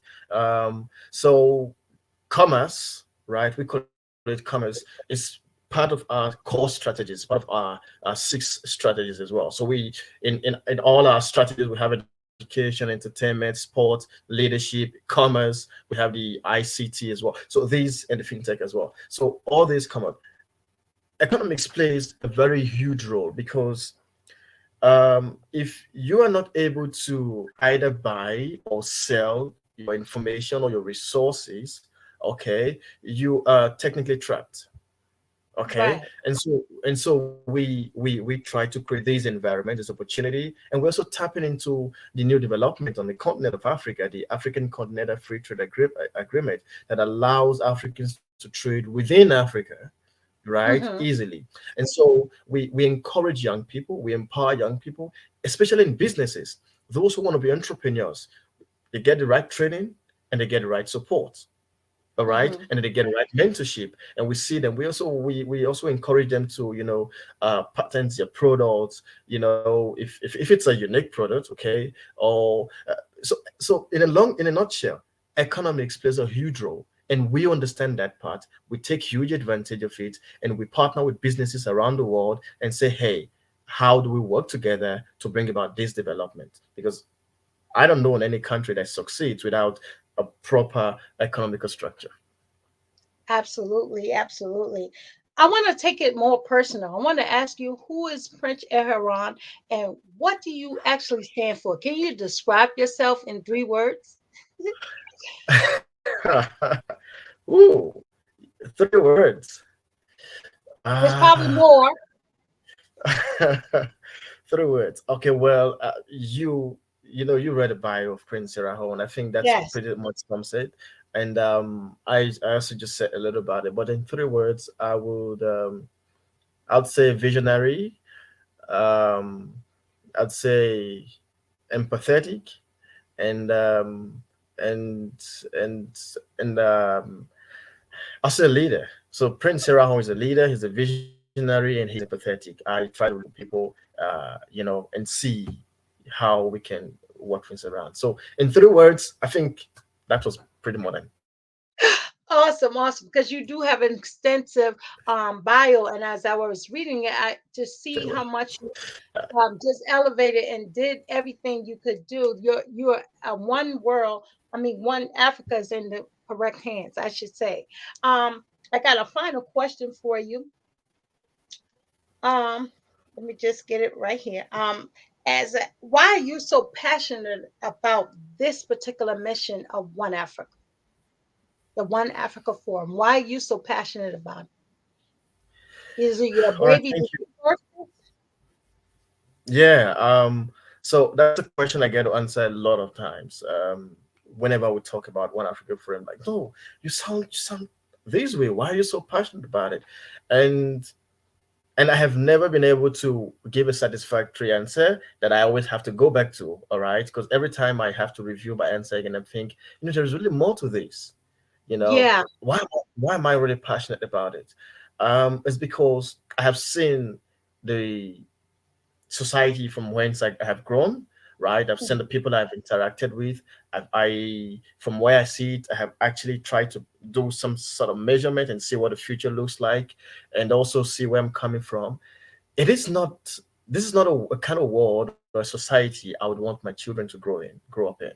All right. Right. Uh, yeah, I would want them to grow up in a much better world. I'd want them to Right. grow up in a much better society, and of course with the people around me as well. And so I'm really passionate about these because I really want to see a change and a transformed world, so that Mhm. those who are coming will, not to really make things easier for them, but to not make it as difficult as we had it growing up. All right. So I'm Yes. really passionate about this for the coming generation. That's why I'm really passionate about this vision.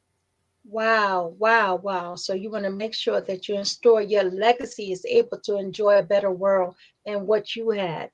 I think that's absolutely awesome. We're about running out of time, but I also wanted to ask you, do you partner with have you partnered with anybody here in the US yet? Or I know you said you partnered with a lot of people, and I believe you said in US, but can you give us some of the names of the companies that you partner with? Okay, no, not companies. We're looking forward to partner with companies. Absolutely, they're Mhm. welcome to reach out to us. So one of the very we have Mr. Jackson and Ida Jackson. They are from the STEM. Mhm. They have over time, really helped in teaching on this team in STEM education. They've provided a Mhm. lot of master classes for young people on the continent.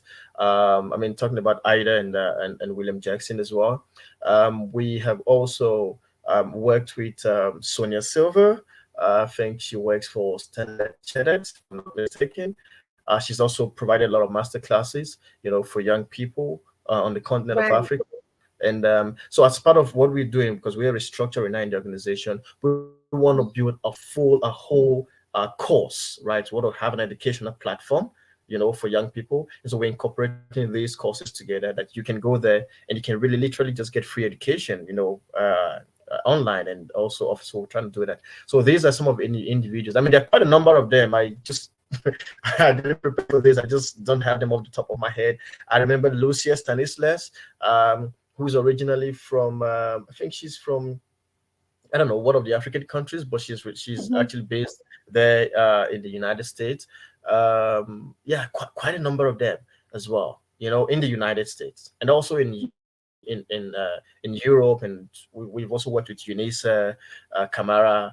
We've worked with a host of them, Well, can you tell the world how to get in touch with One Africa Forum so that they can partner with you on this platform? Just kind of tell us how we get in touch with your organization, and how do we start a communication and a dialogue going so that we can partner up and start this movement, and make it broader known so that you can get connected to the companies and everything else. Thank you so much. That's good. That's really a good one. So everyone listening and everyone who will eventually watch this, you can reach out to us at oneafricaforum@gmail.com. So it's oneafricaforum@gmail.com. That's our email. You can reach it to us, or you can just check out our website and reach out to any of the contact details there. It's www.oneafricaforum.org, oneafricaforum.org. All right, it's www.oneafricaforum.org. Reach us, and we are on all social media platforms as One Africa Forum. So if you reach out to us, you back channel us, we will be able to reach out to you. If you check out our website, you reach out our contact details, we'll be able to reach out to you. And so I think we actually have a presence online, so you can reach out to us anywhere in the world, and we will be happy to have a very good conversation with you in pushing this vision forward. Well, it's been an honor to speak with you on this afternoon. It's afternoon and here in America. I don't know what time it is in Africa, but it's an honor to actually have this conversation with you about One Africa Forum. And we're just excited to connect with you and see what else you have to offer. And we pray for your vision to go forward and that you get everything you need in this season. And thank you so much for joining us here at Black Business Network. Thank you so much, Alicia. Thank you. I really appreciate it. It's almost midnight here in Johannesburg. Yes, it's almost midnight here. And thank you so much. I really appreciate you all for your time. Thank you, Dr. Eric, and every other person. It's an honor, and I'm looking forward to seeing you all again. Thank you so much. Absolutely.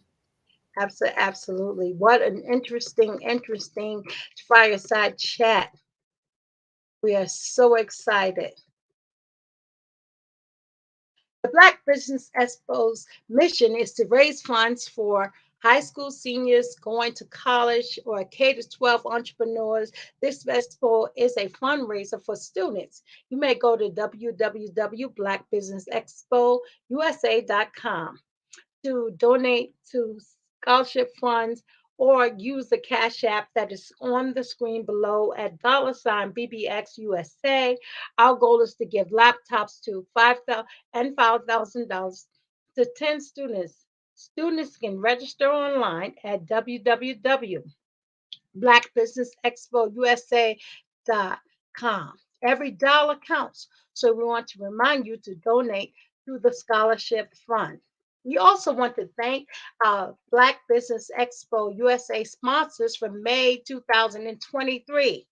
We have NC 100, Moody Capital Partners, Suede Soul, Lotus Richey, Coaching and Training, Carolina, Virginia, Minority Supplier Development Council, Step Management, BHS and Associates, Margie McLean Foundation, Incorporated, Genius is Common, Earth Essentials, Mullane Shani Global, Executive Women's Success Institute, The Quality Coaching Company, Superwoman Business Services, Creative Forces Studios, Lee Entertainment, Artistic App Designs, Black Business Expo USA.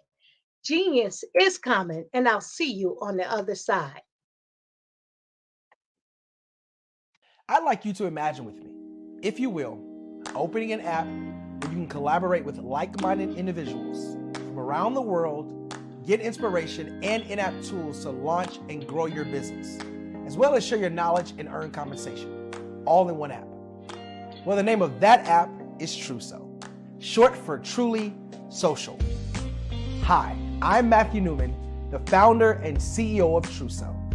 A new concept in social media, Truso is designed from the ground up to be a platform that's both social and empowering for all its users. How exactly do we do that? I'm glad you asked. First, Truso brings the world together via video. Psychologists assert that video provides a significantly more effective connection than audio only. When you enter a community on Truso, you're face to face. Second, on Truso, you don't have to have 1 million followers to monetize. Our business model allows all hosts and moderators to monetize, no matter the size of your following, by 1, producing fee-based content, and 2, inviting others to join the platform as subscribers. Even more, Truso has an in-app resource library with over 100 free resources, forms, and documents to help you build your brand and grow your business. Third, Truso is inclusive. The deaf and hard of hearing communities make up 360 million people worldwide. Unlike audio-only apps, Truso embraces this community, providing a networking platform that allows them to participate via video and closed captioning. We even have a deaf and hard of hearing foundation in the works as well. Fourth, Truso is both social and safe. We refer to Truso as a virtual extension of the beauty shop, barbershop, and brainchild of the community. A place where there's laughter, along with wisdom, growth-oriented conversation, and genuine connections in a safe space. Truso even has proprietary security to ensure we maintain a safe environment for everyone. Where are we at now? Truso is live, y'all. We've launched in beta and we're acquiring users daily. We have an incredible development and marketing team, plus amazing celebrity influencers at the table, helping us spread the word around the globe, beginning within the African diaspora and beyond by creating a safe space for growth, connection, and collaboration. We're truly excited about Truso. We've created something special for which there is a global market. And we invite you to embark on this journey with us as a shareholder. The future for Truso is truly bright. Join us and let's go there together.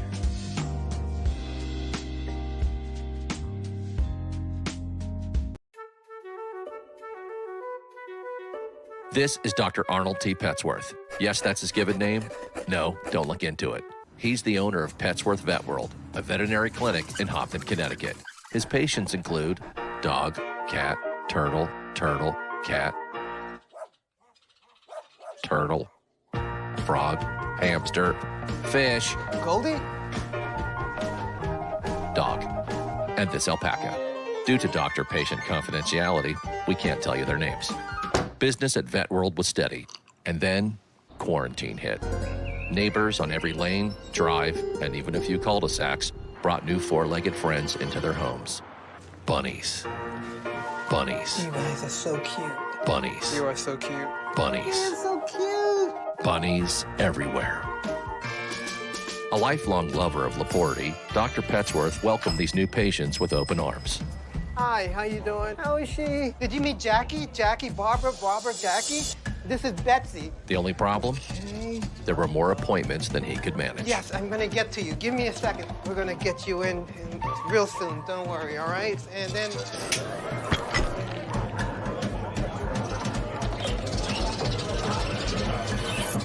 That's when Dr. Petsworth turned to his American Express business card, which offers flexible spending limits that adapt with his business. He decided to hire a new assistant, Julio, who's actually more of a bird guy. But that's just between us. And with the power to make big purchases in his hands, he used his card to furnish a new exam room with extra tail space. Together, Dr. Petsworth, Julio, and American Express Business made sure all the pets of Hopton got the love and care they deserved. All right, Julio. Man, that was great, man. And everyone was happy. Especially these guys. Get the card built for business by American Express.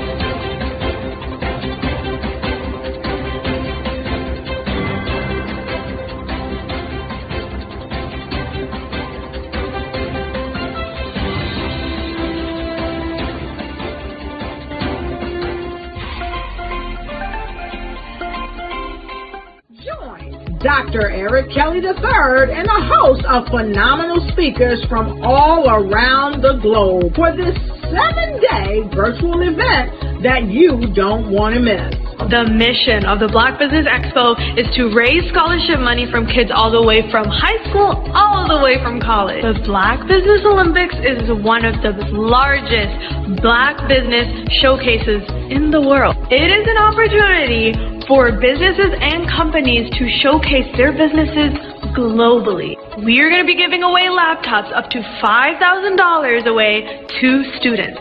Again, I'm Olivia Appleberry, the founder of 2 Cents Finance and one of the speakers for the expo. I am so excited to see you there. For more info, go to www.blackbusinessexpousa.com or call 919-308-9090 and hope to see you there. I am Black business. From the moment I wake until the time I sleep. Yes, I am Black business. I am Black business. Tell me, are you Black business? I am Black business. Do you support Black businesses? Listen, I support Black business because I am Black business. Black Business Expo, one of the largest business showcases in the history of Black business in the world. The world! Sign up today at www.blackbusinessexpousa.com or call 919-308-9090. I am Black business. I am Black business. From the moment I wake until the time I sleep, I am Black business. I am Black business. Are you Black business? I am Black business. Do you support Black businesses? I support Black business because I am Black business. Black Business Expo, one of the largest business showcases in the history of Black America in North Carolina. Sign up today at www.blackbusinessexpousa.com or call 919-380-9090. I am Black business. I am Black business. From the moment I wake until the time I sleep, I am Black business. I am Black business. Are you Black business? I am Black business. Do you support Black businesses? I support Black business because I am Black business. Black Business Expo, one of the largest business showcases in the history of Black America in North Carolina. Sign up today at www.blackbusinessexpousa.com or call 919-380-9090. I am Black business. I am Black business. From the moment I wake until the time I sleep, I am Black business. I am Black business. Are you Black business? I am Black business. Do you support Black businesses?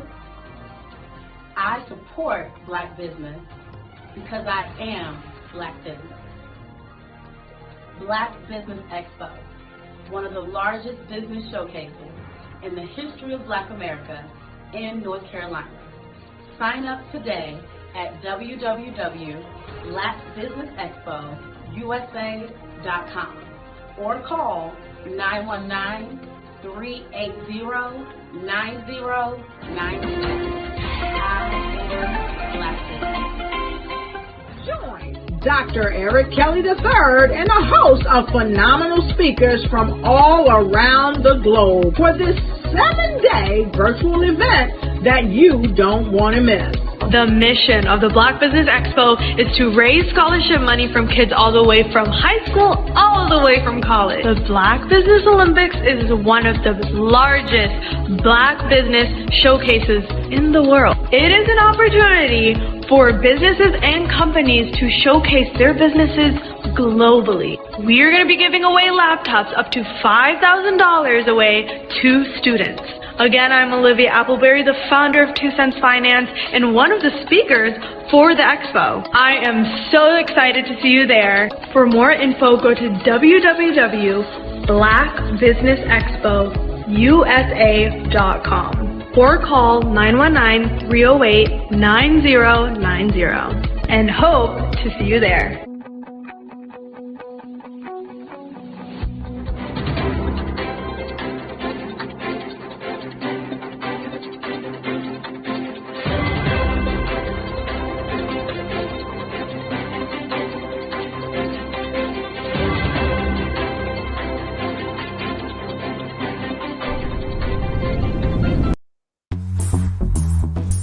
Attention all entrepreneurs and companies. Are you looking for reliable and efficient virtual assistants and back office support to help you manage your business tasks? Look no further than Superwoman Business Services. Our team of virtual assistants provides a full range of administrative support services, including operations management, social media marketing, and much more. We also offer website design services to help you create a professional online presence that reflects your unique brand. In addition to administrative support and website design, we offer business development and structuring services to help you grow your business and achieve your goals. We'll work closely with you to identify areas of improvement and develop a customized plan to help you reach your full potential. At Superwoman Business Services, we understand that running a business can be overwhelming and time-consuming. That's why we're here to help you fly high and achieve success. Our virtual assistants are highly skilled, experienced, and dedicated to providing you with the support you need to thrive. Come fly with us and take your business to new heights. Let us help you become the superhero entrepreneur you are meant to be.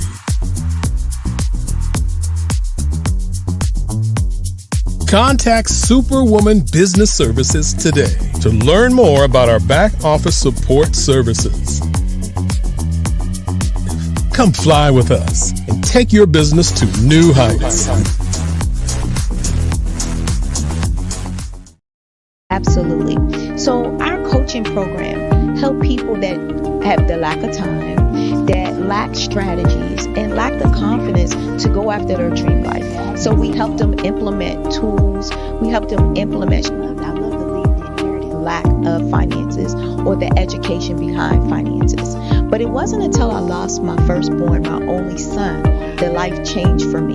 And where I was going after it all, living the corporate life, hit my 6-figure income, and living in my dream house with my dream man, driving my dream car. Wow. I nearly lost it all when I lost my son. And so I realized it only takes one financial catastrophe that can change your entire life. That's what made me start All New Beginnings.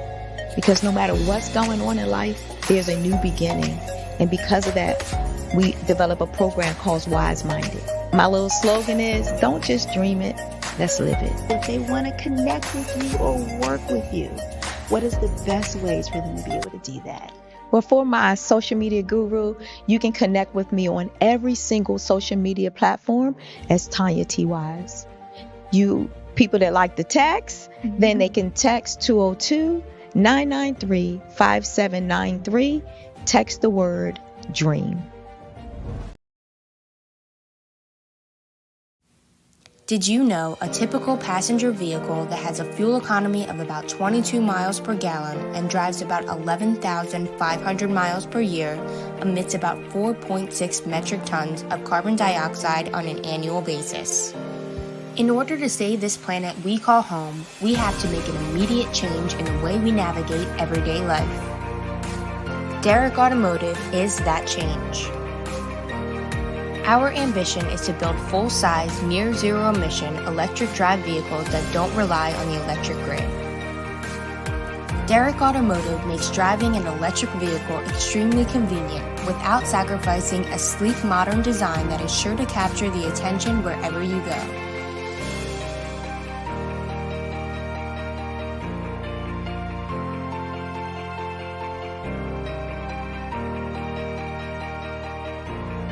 Make the choice to take part in a movement to help preserve our planet today. Choose Derek Automotive. Visit us on the web today to learn more. Introducing ElectaWorld. The metaverse is widely being labeled as the next phase in human evolution. This second world is no longer just science fiction. AR and VR are coming together to form new communities and limitless possibilities, powered by a brand new kind of money, virtual currencies. Our world will be eco-friendly, emitting near-zero carbon, and feature Electa motors and their full fleets of green electric vehicles. This will create real business opportunities where users can actually earn real revenue. ElectaWorld will be completely free of all types of discrimination. No race, gender, sexual orientation, national origin, or any other type of discrimination will ever limit you in ElectaWorld. ElectaWorld will feature around 3,000 plots of lands of various sizes for sale in year one, with a heavy focus on commercial land and luxury residential real estate. More details coming March of 2022. ElectaWorld.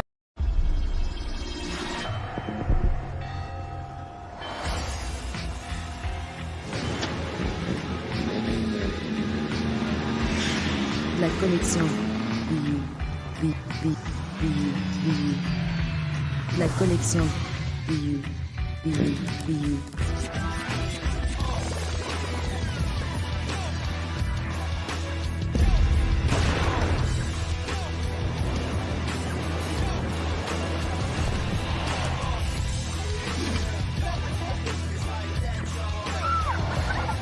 In a world obsessed with the cult of celebrity, I challenge you not to aspire to anyone else's greatness, but instead strive to reveal and ignite the greatness within you. Are you serious? I totally think that that's it. Hey. No! Hey! To me, sexy is a man that knows who he is and what he wants. Okay. He's comfortable. You look at him, you see him, he's just comfortable being himself. And you're like, Baby, be you. be you, baby. Just be you. I like it. Introducing the BU collection, exclusively available at K&G Fashion Superstore. Hey guys, my name is Caden. I'm the CEO of Caden Teaches, and my genius is teaching kids about financial literacy. Throughout my financial products, such as my financial flashcards, my activity book, and my newest project, my financial bus, which I bought. And on the bus, it has a mock bank where kids will learn how to deposit and withdraw money, a mock grocery store where kids will be able to learn how to have a family budget, and a mock stock exchange where kids will even be able to learn how to invest in stocks. Now, I decided to start teaching kids about financial literacy because I find that most kids graduate high school without even knowing the basics about financial literacy. And I feel if I were to teach kids about financial literacy, that I would be able to help kids tap into their genius. And I actually learned about financial literacy to my dad because I would go to business meetings with him and I would always see that they were talking about financial literacy. And at that point, I didn't understand what financial literacy was. So I took it upon myself to learn about financial literacy and teach it to kids in a way that they could understand. But I want you guys to help me help kids tap into their genius by going to my website, cadenteaches.com, and you can sew into me and my financial bust by going to my GoFundMe link. And remember, if Caden can, you can too. Because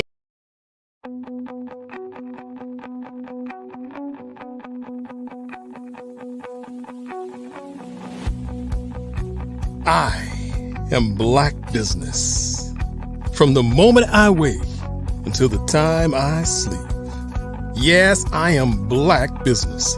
I am Black business. Tell me, are you Black business? I am Black business. Do you support Black businesses? Listen, I support Black business because I am Black business. Black Business Expo, one of the largest business showcases in the history of Black business in the world. The world! Sign up today at www.blackbusinessexpousa.com or call 919-308-9090. I am Black business.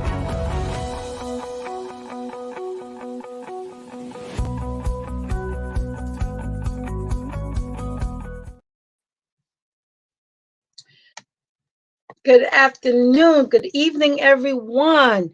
Good evening, everyone. Welcome to the Black Business Expo Olympics today. Let me just get this correct information. I apologize. Good evening, business owners, entrepreneurs, thought leaders, and corporations. Welcome to the Black Business Network. My name is Dr. Alicia Collins, and I'm your business moderator for this evening. On this Black Business Network, the Black Business Network is a 24-hour business network showcasing Black businesses, business owners, entrepreneurs, and thought leaders worldwide. We have speakers from North Carolina, London, Singapore, Africa, Japan, and cities all over the United States. The Black Business Network is a global community sharing its business knowledge to empower, inspire, and educate businesses about business. We next have this next conversation, 5 Steps to Financial Wellness, where we have Myrna Lane Hippolyte to empower financial wellness. Myrna Lane Hippolyte is the founder and chief financial empowerment partner at Empower Financial Wellness. I am Black business. From the moment I wake until the time I sleep, I am Black business. I am Black business. Are you Black business? I am Black business. Do you support Black businesses? I support Black business because I am Black business. Black Business Expo, one of the largest business showcases in the history of Black business in the world. Sign up today at www.blackbusinessexpousa.com or call 919-308-9090. I am Black business.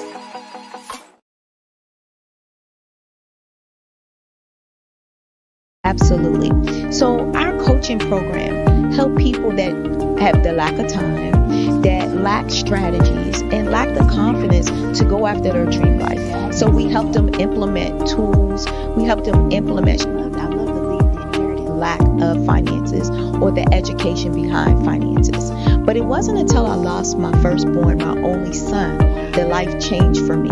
And where I was going after it all, living the corporate life, hit my 6-figure income, and living in my dream house with my dream man, driving my dream car. Wow. I nearly lost it all. Wow. When I lost my son. And so I realized it only takes one financial catastrophe that can change your entire life. That's what made me start All New Beginnings. Because no matter what's going on in life, there's a new beginning. And because of that, we develop a program called Wise Minded. My little slogan is, don't just dream it, let's live it. If they want to connect with you or work with you, what is the best ways for them to be able to do that?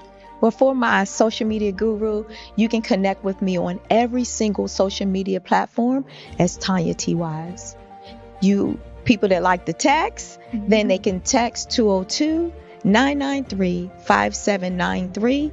Text the word DREAM.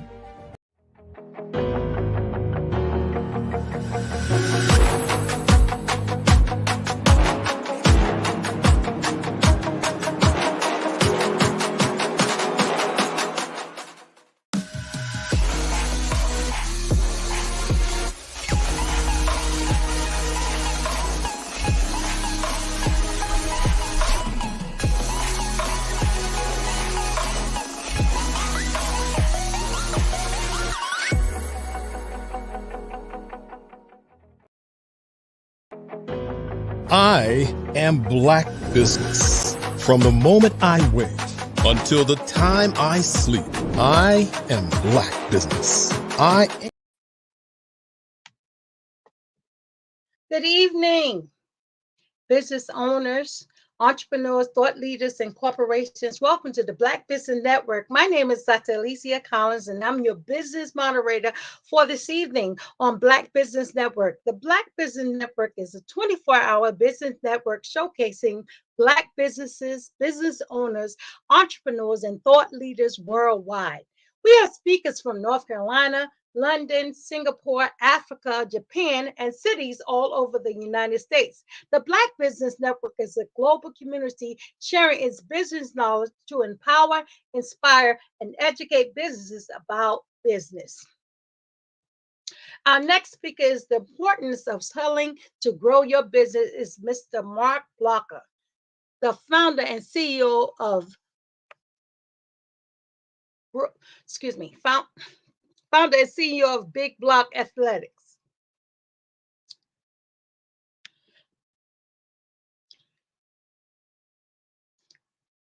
Okay. Mark Blocker is the founder and CEO of Big Block Athletics, founder of my foundation, MSW Ambassador, and crowd investor. Moderator, I present to you none other than Mark Blocker.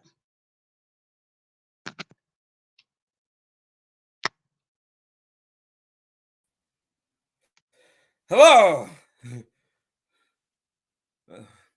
Hello, everybody. Thank you for tuning into the Black Business Network. I'm happy that each and every one of you got to attend and listen to some great presentations.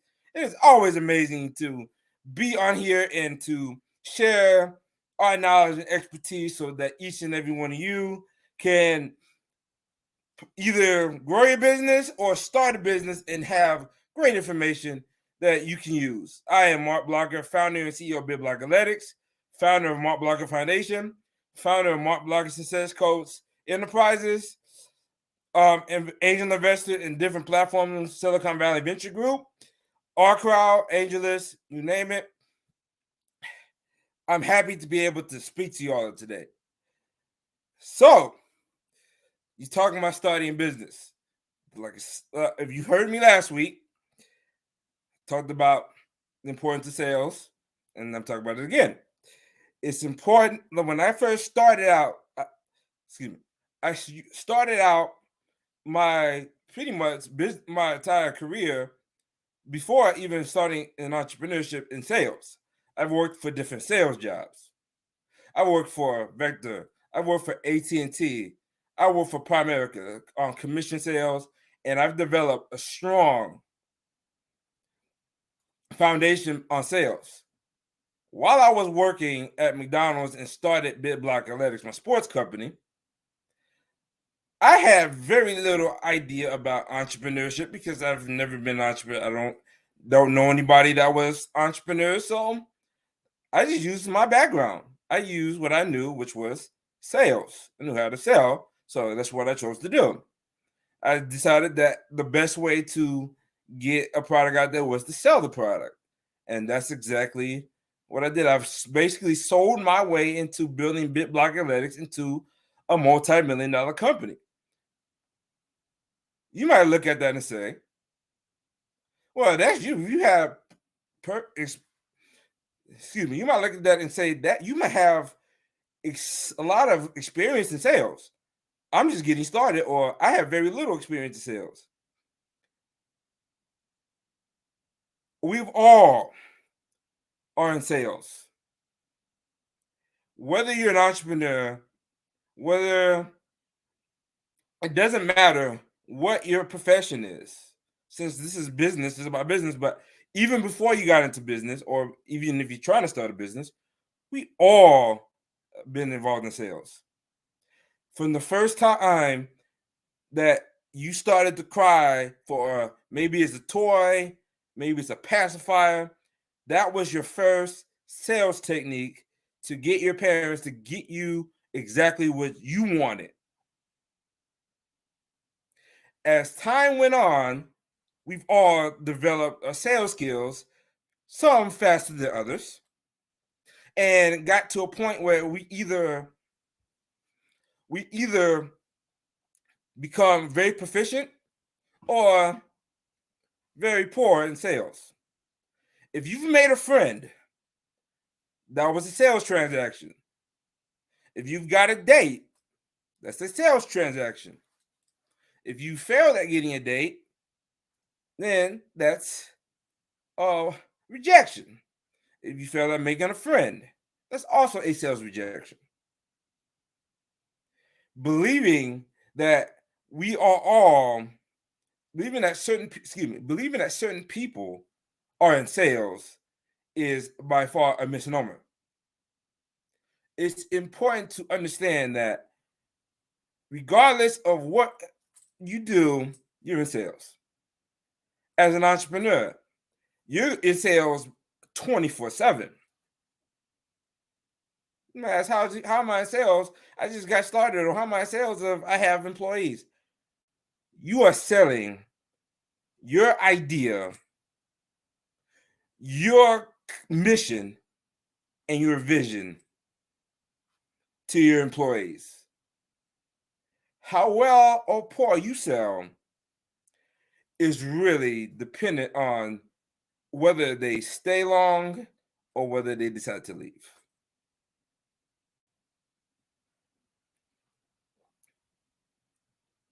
You can always improve, because once we became adults, where our sales became is either here or here.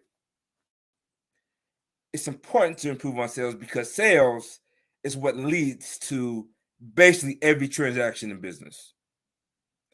If you're trying to grow a team, you're going into sales. If you're trying, obviously, we all know getting customers requires sales. It's important to understand that you're going to continue to sell regardless of whether you become very successful or you're still climbing the ladder of success. Believing that you're not in sales is what will get you wiped away in the realm of business and entrepreneurship. One of the things I've always strived to do, even to this day, even though multi-million-dollar company, work with basically several entrepreneurs and have a foundation that is basically changing society as a whole, I'm still trying to become very proficient in sales, because I understand that sales is what leads to ultimate success.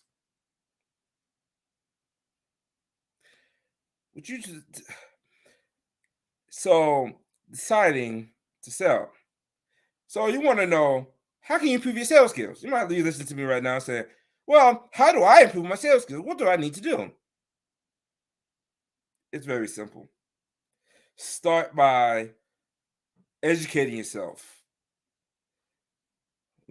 Start reading books, listening to audio programs, attending seminars.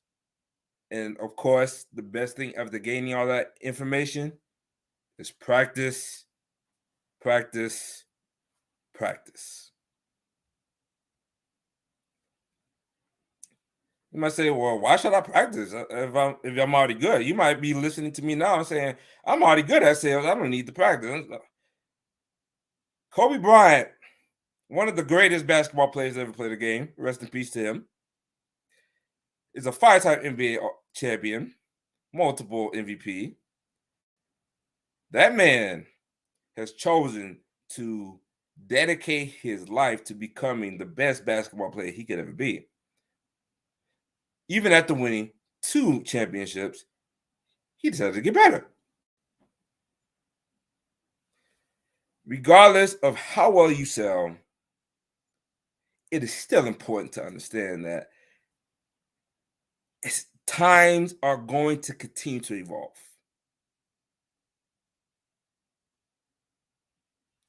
With the times evolving, that's going to lead to producing either greater results or getting wiped out completely. All depends on how you grow. If you want to improve the bottom line, you got to sell in your business. If you want to have a larger team, you got to learn how to present your mission and your vision to potential employees. Regardless of where you are in your entrepreneurial journey, you must learn to sales and continuously develop. So you might be saying right now, okay, I just learn how to sell. I know where to learn how to sell, but why do I need to continue to consistently sell? When somebody's already either bought my product or I already have employees that work for me for X amount of years? Good question. Because we are all constantly changing. Change is the only thing that is consistent across life in every aspect of it.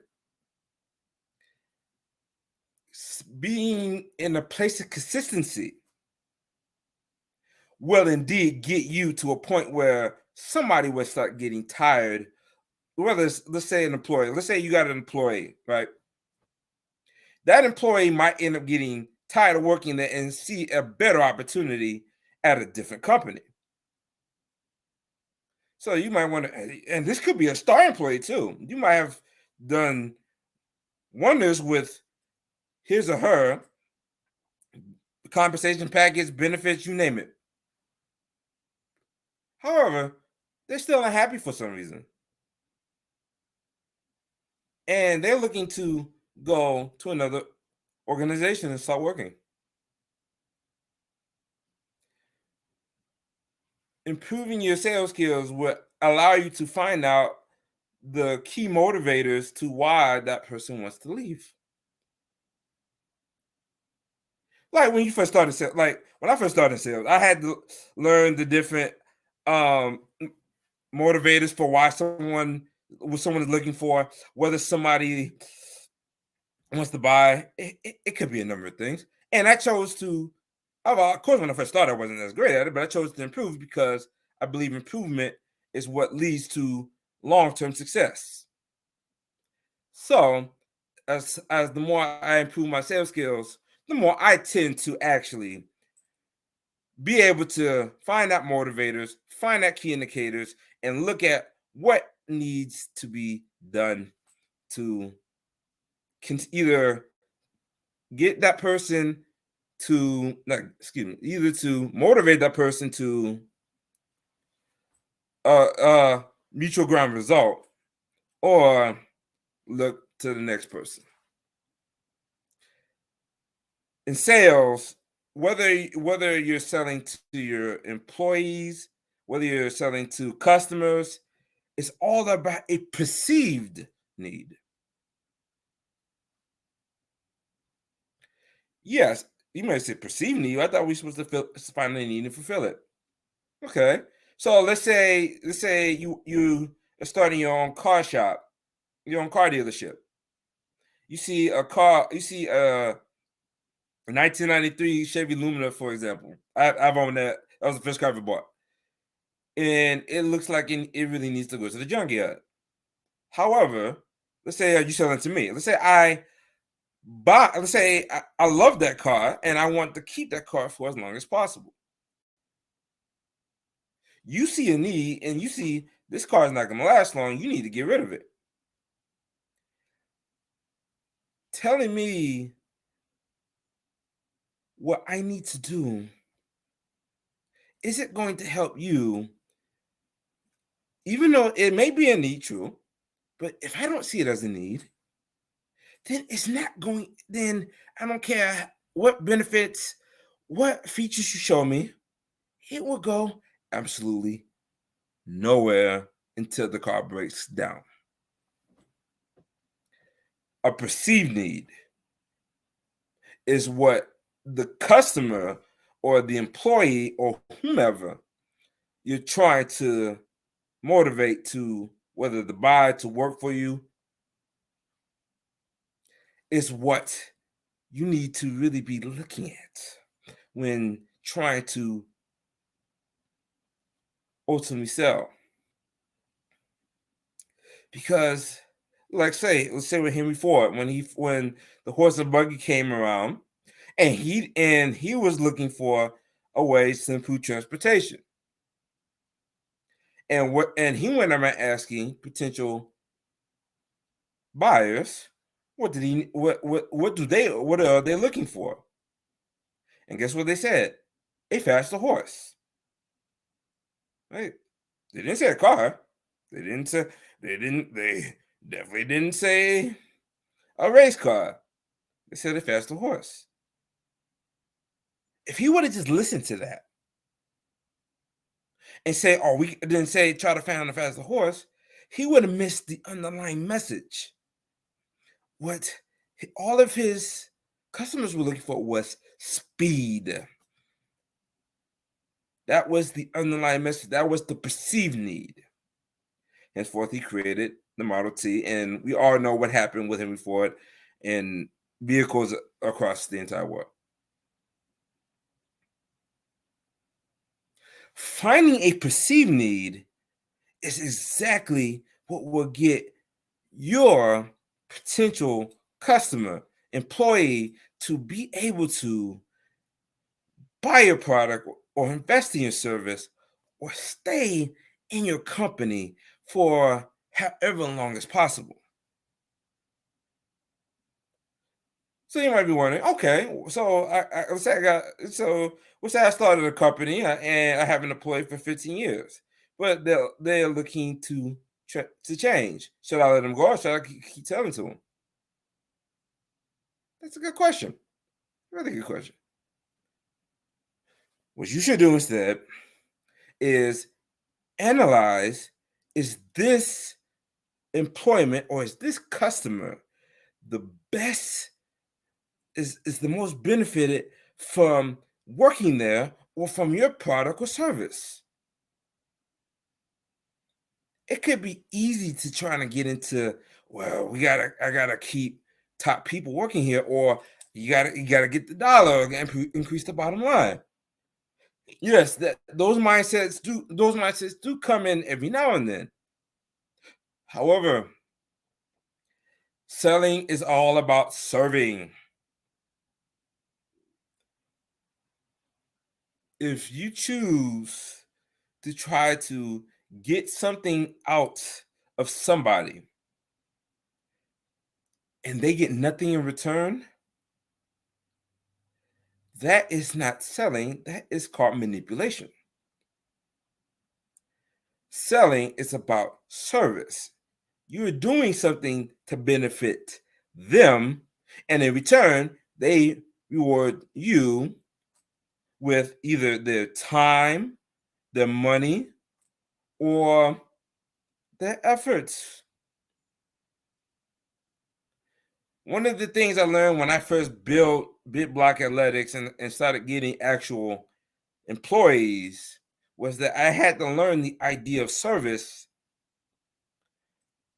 and actually treating them as like almost like their customer. And I looked at them and said, "Oh, even like my customers, Big Block Athletics is designed for people who are active. Of course, I could try to target as many people as I want. However, what I learned is if you aim at everything, you get nothing. And ultimately, why would I want to give somebody, or excuse me, why would I want to provide somebody a product from my sports company if they love to watch Netflix 15 hours out of the day? That doesn't benefit them at all. Yes, I might get them. My business might get an increased bottom line, true. However, it doesn't benefit them. In sports, there's a winner and a loser. In business, it's a fair trade exchange.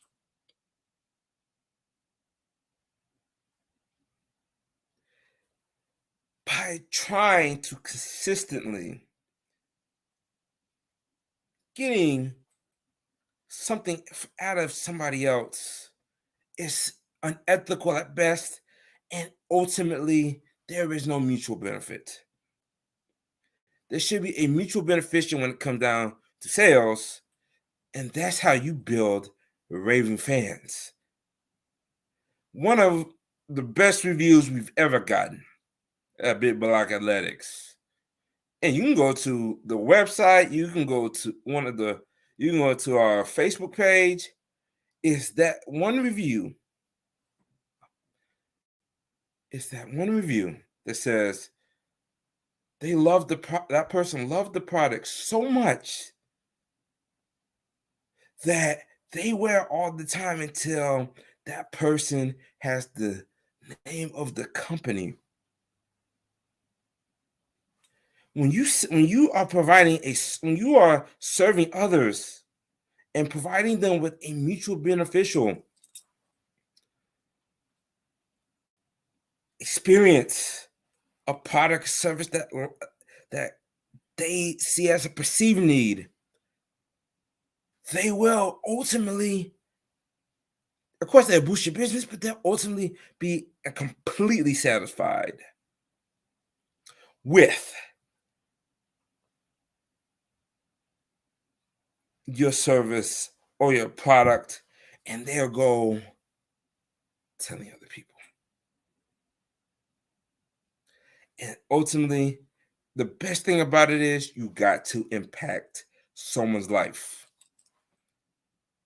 So if you're saying if sales is about only impacting the lives of other people, then why should I be involved in why should I start a business that sells product service? Should I start a nonprofit?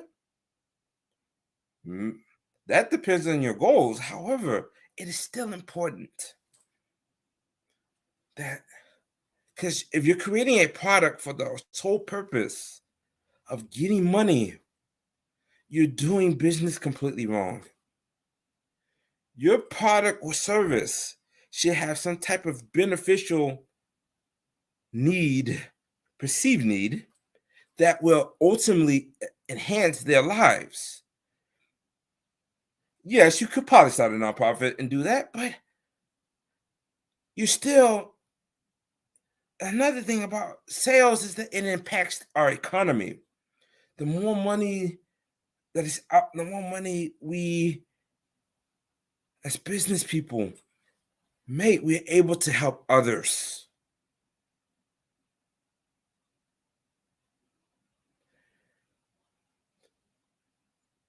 Business is ultimately about helping others.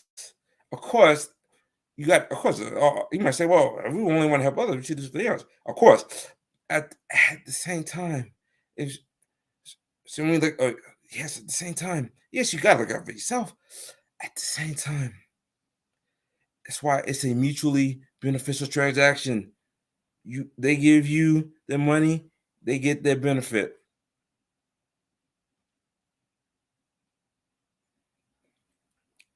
When you sell, you are impacting someone's life unless you're doing it dishonestly.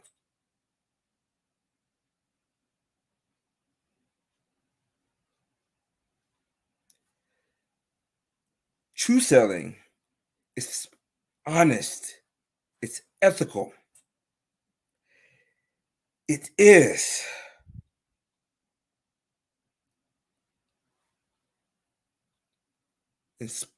inspiring.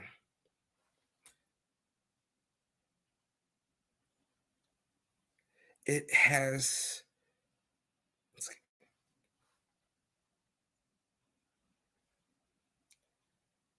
So what should I do next? So I've heard everything you said.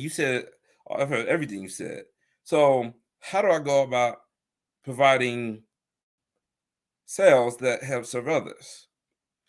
If you are going to start a business and you're looking to improve your sales or get sales, start internally.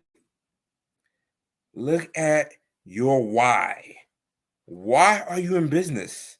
Why are you trying to provide this product or service? There has to be a bigger reason to go into entrepreneurship, basically the hardest career path that is known to man, even though it is also the longest career path known to man.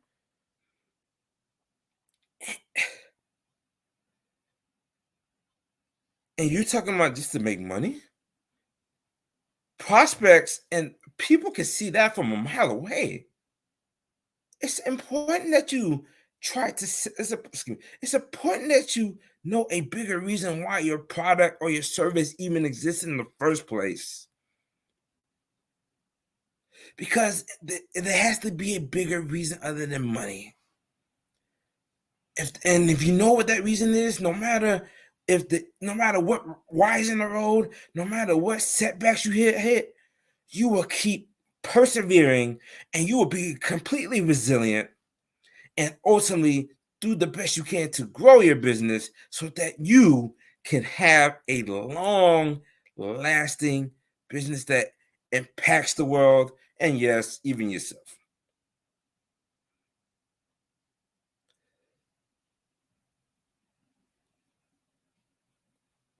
So I want to ask you, what will you do if it was you and somebody trying to sell to you? And somebody comes in with the mindset of, well, all I want is the money. It's like, for example, if you have a prospect list, let's say you have a service business, you have a prospect list, and on the top of that list, you write hit list. And if somebody writes the top of that list, they write hit list, and they come to you with the mindset that you are on the hit list. I would believe you could feel it. I know I would. I would definitely be able to feel it. The mindset that it takes to get others to either buy, invest, or be a part of your business requires that you look at them as somebody you're trying to help. The moment you for example, if you put hit list on your prospect list, people can sense that energy, that intensity that is radiating off you. And they will know all you're trying to do is just get their money. And then you'll ultimately end up in either the unemployment line, or if you've been at it long enough, a worst case scenario is you might end up on welfare.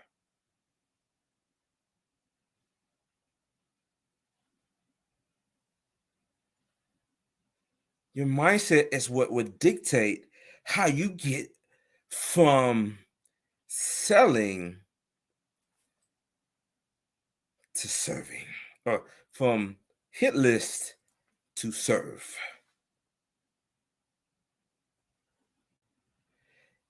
Once you see that mindset, you will have people running towards you, wanting you to take their money.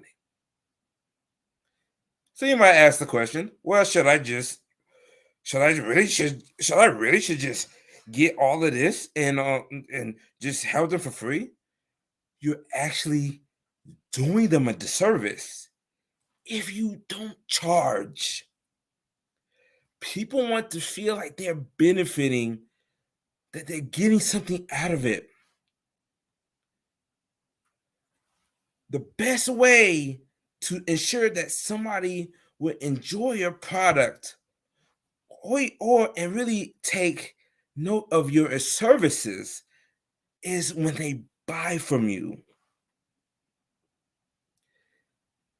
Of course, we're on the Black Business Network, and I believe that each person, regardless of race, has different backgrounds and viewpoints. However, there are some people who look like us, and they're like, "Hey, I just want a discount, man. How about you just give it to me free?" Yeah, and all this.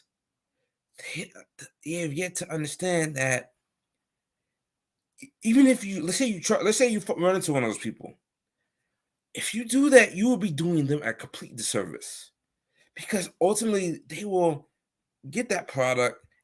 They might use it for a day. However, it will just go into a basket or whatever the case may be. Like mine's clothing. Say I would do that, and it'll go into a basket or a closet in the back end of a closet and never be seen again by that customer, by that person, because they got it for free. People enjoy purchasing something because they feel like they feel like they've earned it.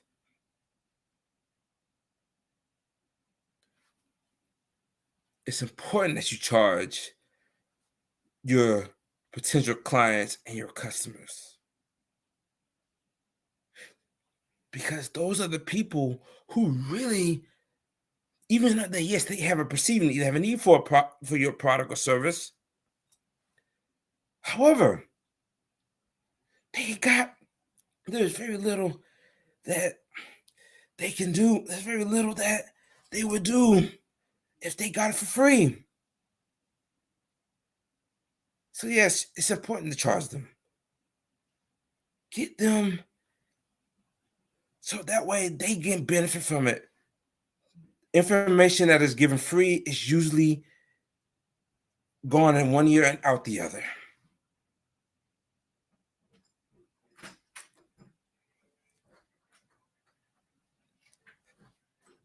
When you charge, you ultimately give your customers or services to be able to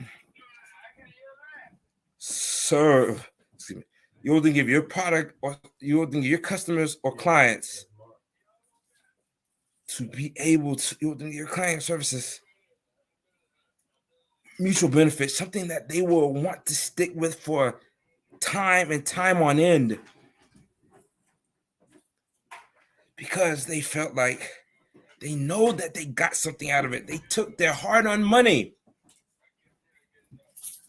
and used it to get something in return, which is wholly your product or your service that they will just enjoy for or benefit in mutual ways.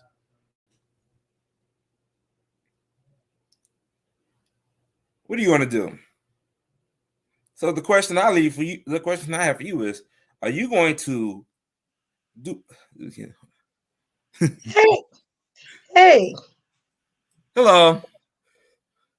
Yeah, well, I wanted to kind of we're getting ready to come to a close because at the end of the hour, but I want to kind of pause to something that you said that struck me, and it says, know your why.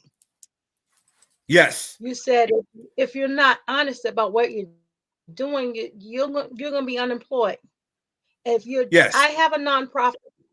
I have a nonprofit that celebrates cancer survivors, COVID survivors, people that have domestic violence survivors, people that are essential workers. And I'm also always looking for people to kind of invest in what I do, because I've used not all of my resources. And what do you say to a person like me that they're at the limit of themselves? How do they, because you do crowd investing, how do you get people like us that are nonprofit to actually buy into our vision so that we can continue doing what we're doing? It's really simple. The number one way is you got to be able to share your mission or your vision about why your nonprofit exists in the first place. If you want people to be a part of your mission, you got to be able to share with them the benefit of serving your nonprofit in any shape or form, whatever that may be. It could be, let's say you say with cancer, you got to be able to find some type of perceived, not an actual cause, but a perceived cause that they can actually use and attach themselves to. And that's what I was saying. Awesome. We're going to take all the information that you've given us. I'm telling you, it's been absolutely amazing having you here, Mr. Blocker. Thank you so much for being at the Black Business Network Expo again, the Olympics. It's been absolutely amazing. And Genius is coming, and I'm going to see you on the other side. Thank you. And thank you for attending.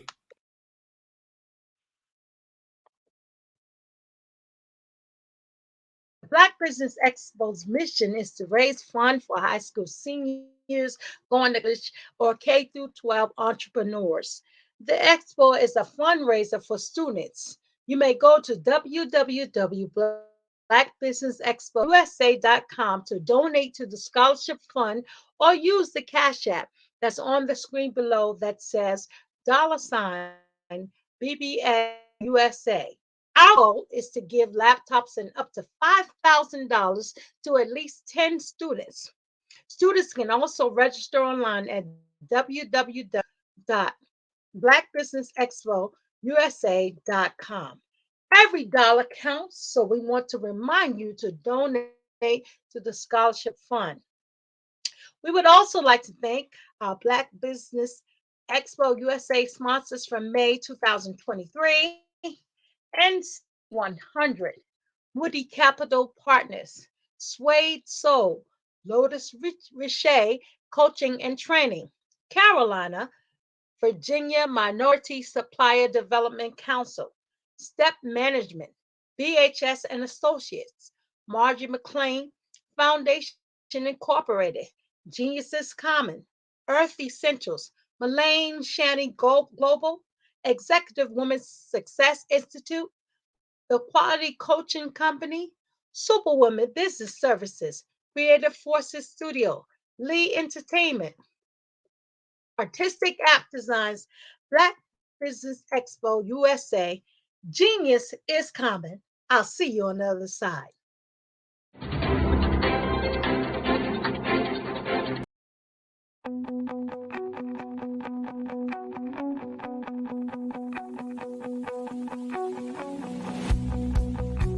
I am Black Business. From the moment I wake until the time I sleep. Yes, I am Black Business. I am Black Business. Tell me, are you Black Business? I am Black Business. Do you support Black businesses? Listen, I support Black business because I am Black Business. Black Business Expo, one of the largest business showcases in the history of Black business in the world. The world!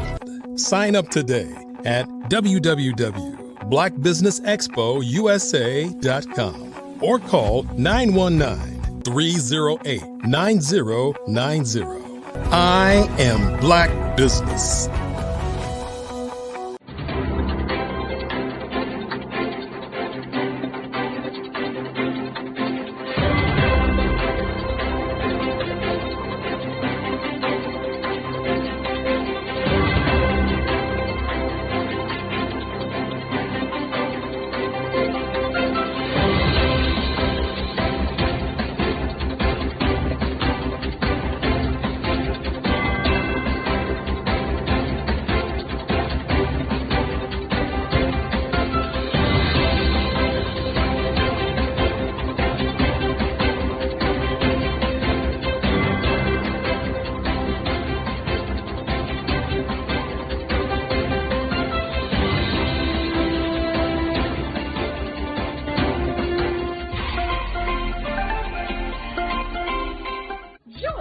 Dr. Eric Kelly III and a host of phenomenal speakers from all around the globe for this 7-day virtual event that you don't want to miss.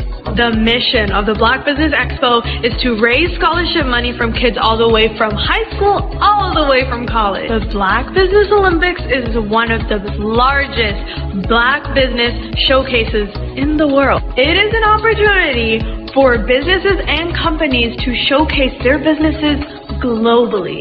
We are going to be giving away laptops up to $5,000 away to students. Again, I'm Olivia Appleberry, the founder of 2 Cents Finance and one of the speakers for the expo. I am so excited to see you there. For more info, go to www.blackbusinessexpousa.com or call 919-308-9090 and hope to see you there. I am Black business. From the moment I wake until the time I sleep. Yes, I am Black business. I am Black business. Tell me, are you Black business? I am Black business. Do you support Black businesses? Listen, I support Black business because I am Black business. Black Business Expo, one of the largest business showcases in the history of Black business in the world. The world! Sign up today at www.blackbusinessexpousa.com or call 919-308-9090. I am Black business. I am Black business. From the moment I wake until the time I sleep, I am Black business. I am Black business. Are you Black business? I am Black business. Do you support Black businesses? I support Black business because I am Black business. Black Business Expo, one of the largest business showcases in the history of Black America in North Carolina. Sign up today at www.blackbusinessexpousa.com or call 919-380-9090. I am Black business. I am Black business. From the moment I wake until the time I sleep, I am Black business. I am Black business. Are you Black business? I am Black business. Do you support Black businesses? I support Black business because I am Black business. Black Business Expo, one of the largest business showcases in the history of Black America in North Carolina. Sign up today at www.blackbusinessexpousa.com or call 919-380-9090. I am Black business. I am Black business. From the moment I wake until the time I sleep, I am Black business. I am Black business. Are you Black business? I am Black business. Do you support Black businesses? I support Black business because I am Black business. Black Business Expo, one of the largest business showcases in the history of Black America in North Carolina. Sign up today at www.blackbusinessexpousa.com or call 919-380-9090. I am Black business. Join Dr. Eric Kelly III and a host of phenomenal speakers from all around the globe for this 7-day virtual event that you don't want to miss. The mission of the Black Business Expo is to raise scholarship money from kids all the way from high school, all the way from college. The Black Business Olympics is one of the largest Black business showcases in the world. It is an opportunity for businesses and companies to showcase their businesses globally. We are going to be giving away laptops up to $5,000 away to students. Again, I'm Olivia Appleberry, the founder of 2 Cents Finance and one of the speakers for the expo. I am so excited to see you there. For more info, go to www.blackbusinessexpousa.com or call 919-308-9090 and hope to see you there.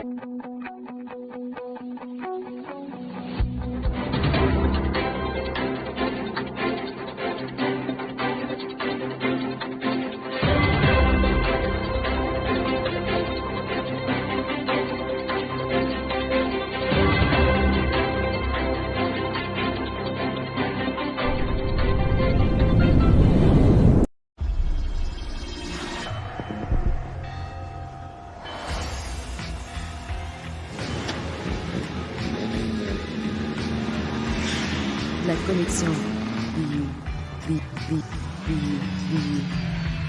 La connexion.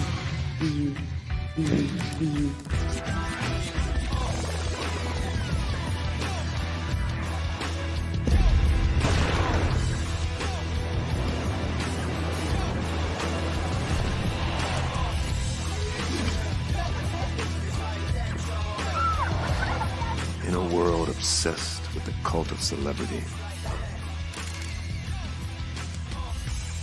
I challenge you not to aspire to anyone else's greatness, but instead strive to reveal and ignite the greatness within you.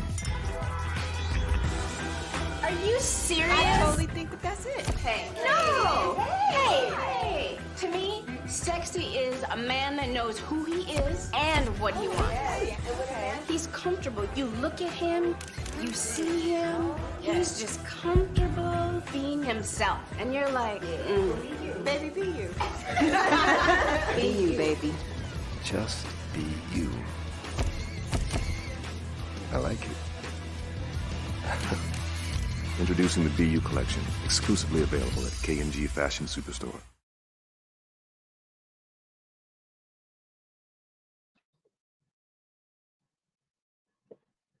Good evening, business owners, entrepreneurs, thought leaders, and corporations.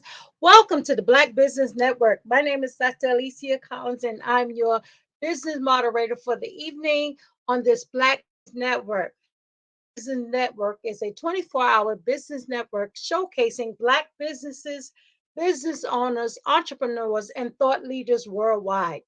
We have speakers from North Carolina, London, Singapore, Africa, Japan, and cities all over the United States. Black Business Network is a global community sharing its business knowledge to empower, inspire, and educate businesses. Our next speaker is Miss Myrna Lane Hippolyte of Empower Financial Wellness.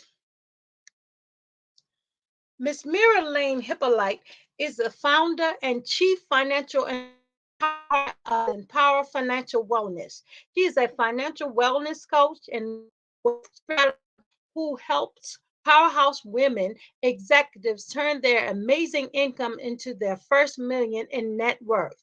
Even if they are new to investing in stock markets and not financial pros, using her Millionaire Maven methodology. Myrna has an extensive background in finance with close to 30 years of experience in various industries like investment banking, financial planning, corporate finance, and private equity. Myrna takes pride in helping her clients elevate their money game and become the money rock stars that they want to be. I present to you Myrna Lane Hippolyte. Hello, hello. Hello, hello. Well, I'm going to let you have the floor. Genius is coming, and I'll see you on the other side. All right, will do. I am very happy to be here tonight on the Black Business Network. Thank you for having me. We are going to talk about the 5 steps of financial wellness. As Dr. Alicia mentioned, I am a person with over 30 years of experience. Yes, I know I look young, but yes, I do have over 30 years of experience in the finance arena. And my firm belief is that if your finances aren't in order, the rest of your house is not going to be in order. I don't care what you tell me, what you do. If your finances are not in order, you're not going to feel well. And so part of what I really go through with my clients and customers is that you need to be looking at managing your finances as a form of self-care, something that's positive, as a positive experience. So that you can have a better relationship with money, so that you can attract more abundance in your life as it relates to money. Because it's very important for us to be able to attract that abundance in our lives. So we're going to talk about the 5 steps to financial wellness and talk about why financial wellness is important. Let me tell you a little bit about my story. So you've heard about the backdrop in terms of education. I'm an Ivy League graduate. I have 2 degrees from Dartmouth College. I have experience in private equity, corporate finance. I currently oversee a network of charter schools on the finance side. So definitely have the breadth of experience. But if you're anything like me, you know that our parents often taught us about the trifecta of success. And I don't know how many of you guys can actually relate to what I call the trifecta of success. You work hard, you go to school, go to college, and you actually get a good job, right? That's the trifecta of success. Making sure that you hit all those marks, work hard, go to school, go to college, and get that great job. So I actually did all of that, right? I went to school, check. I went to Ivy League college, check.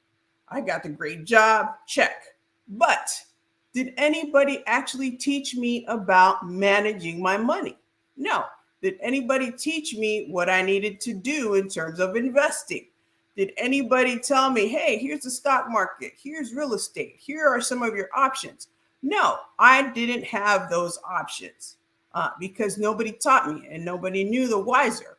So I had to potentially learn the hard way, learn through my experiences, through reading, through getting certain licenses. I was actually an equity analyst, one of those analysts that analyze your financial statements and then recommend stocks to institutions to actually buy.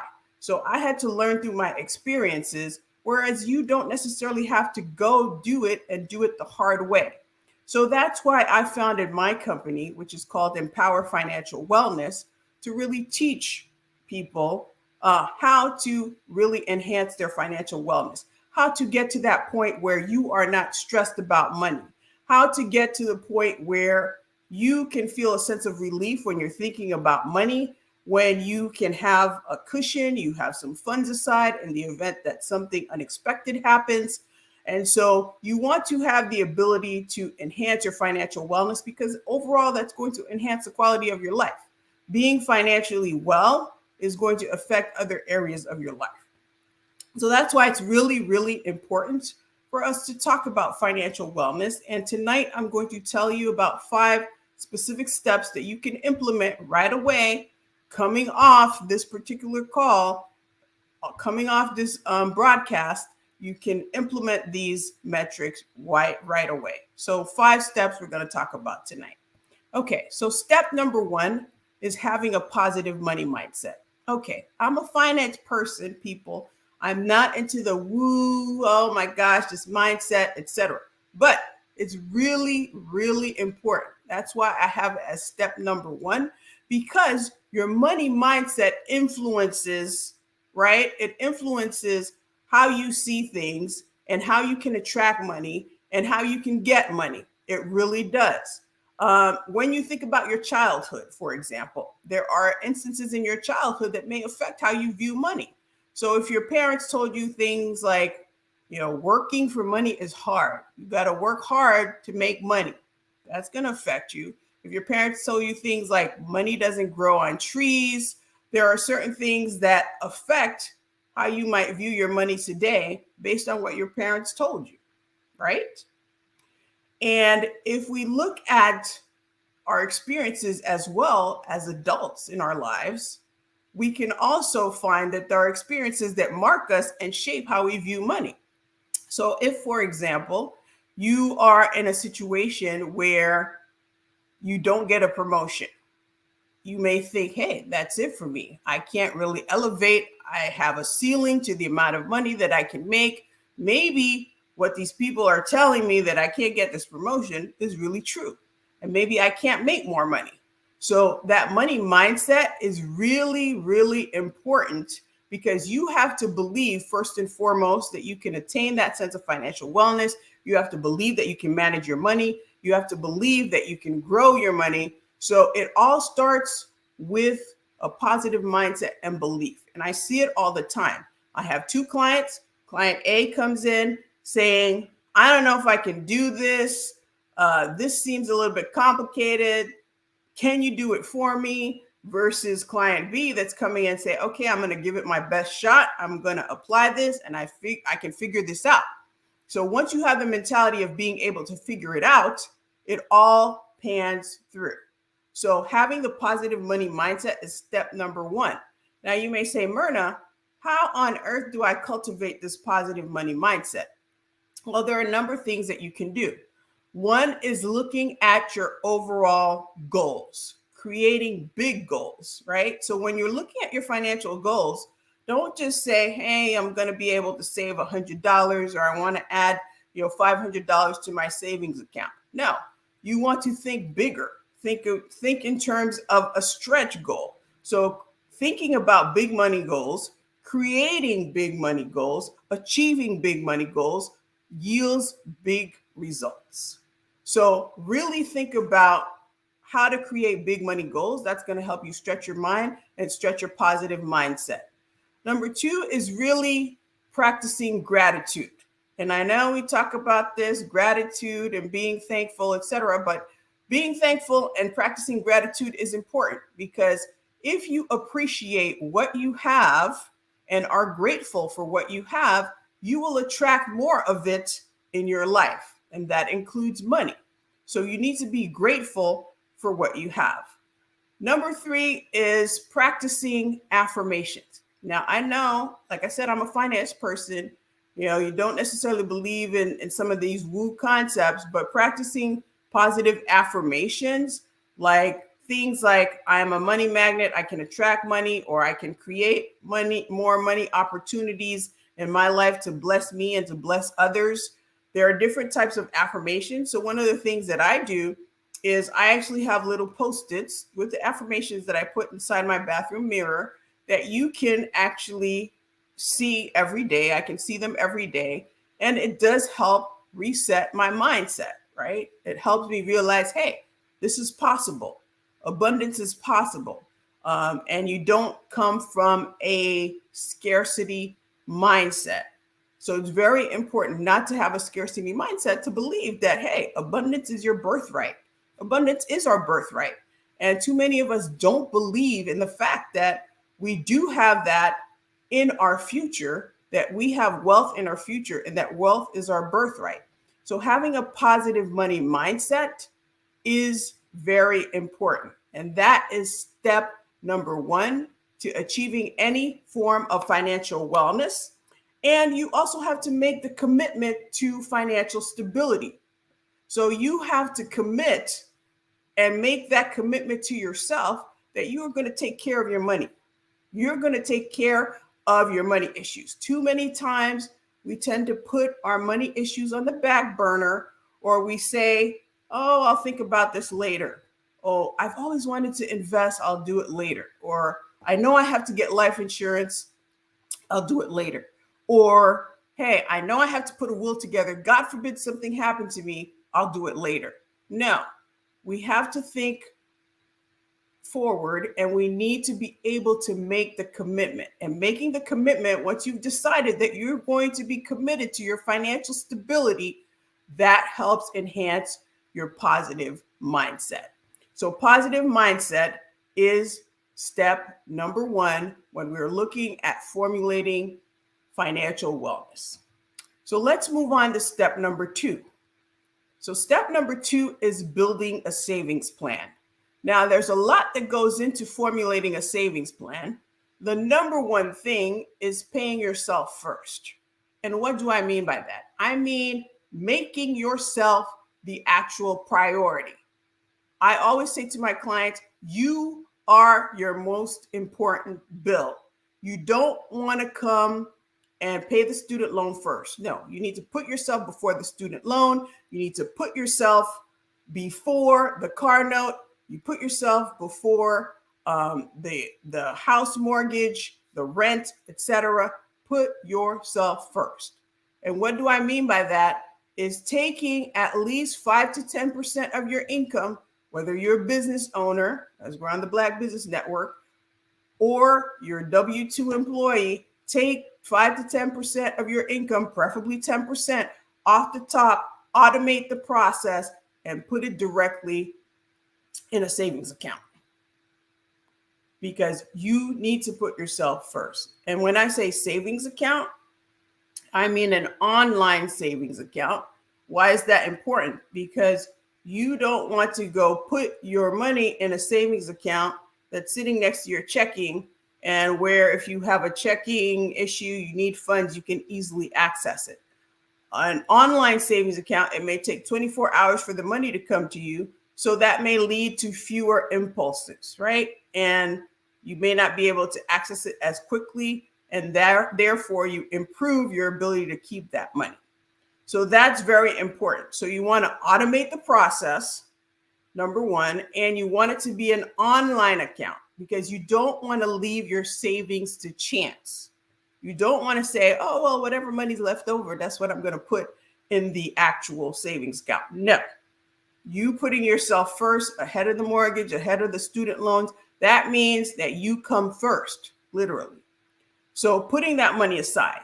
So when you're looking at your savings account, you need to have the right savings account.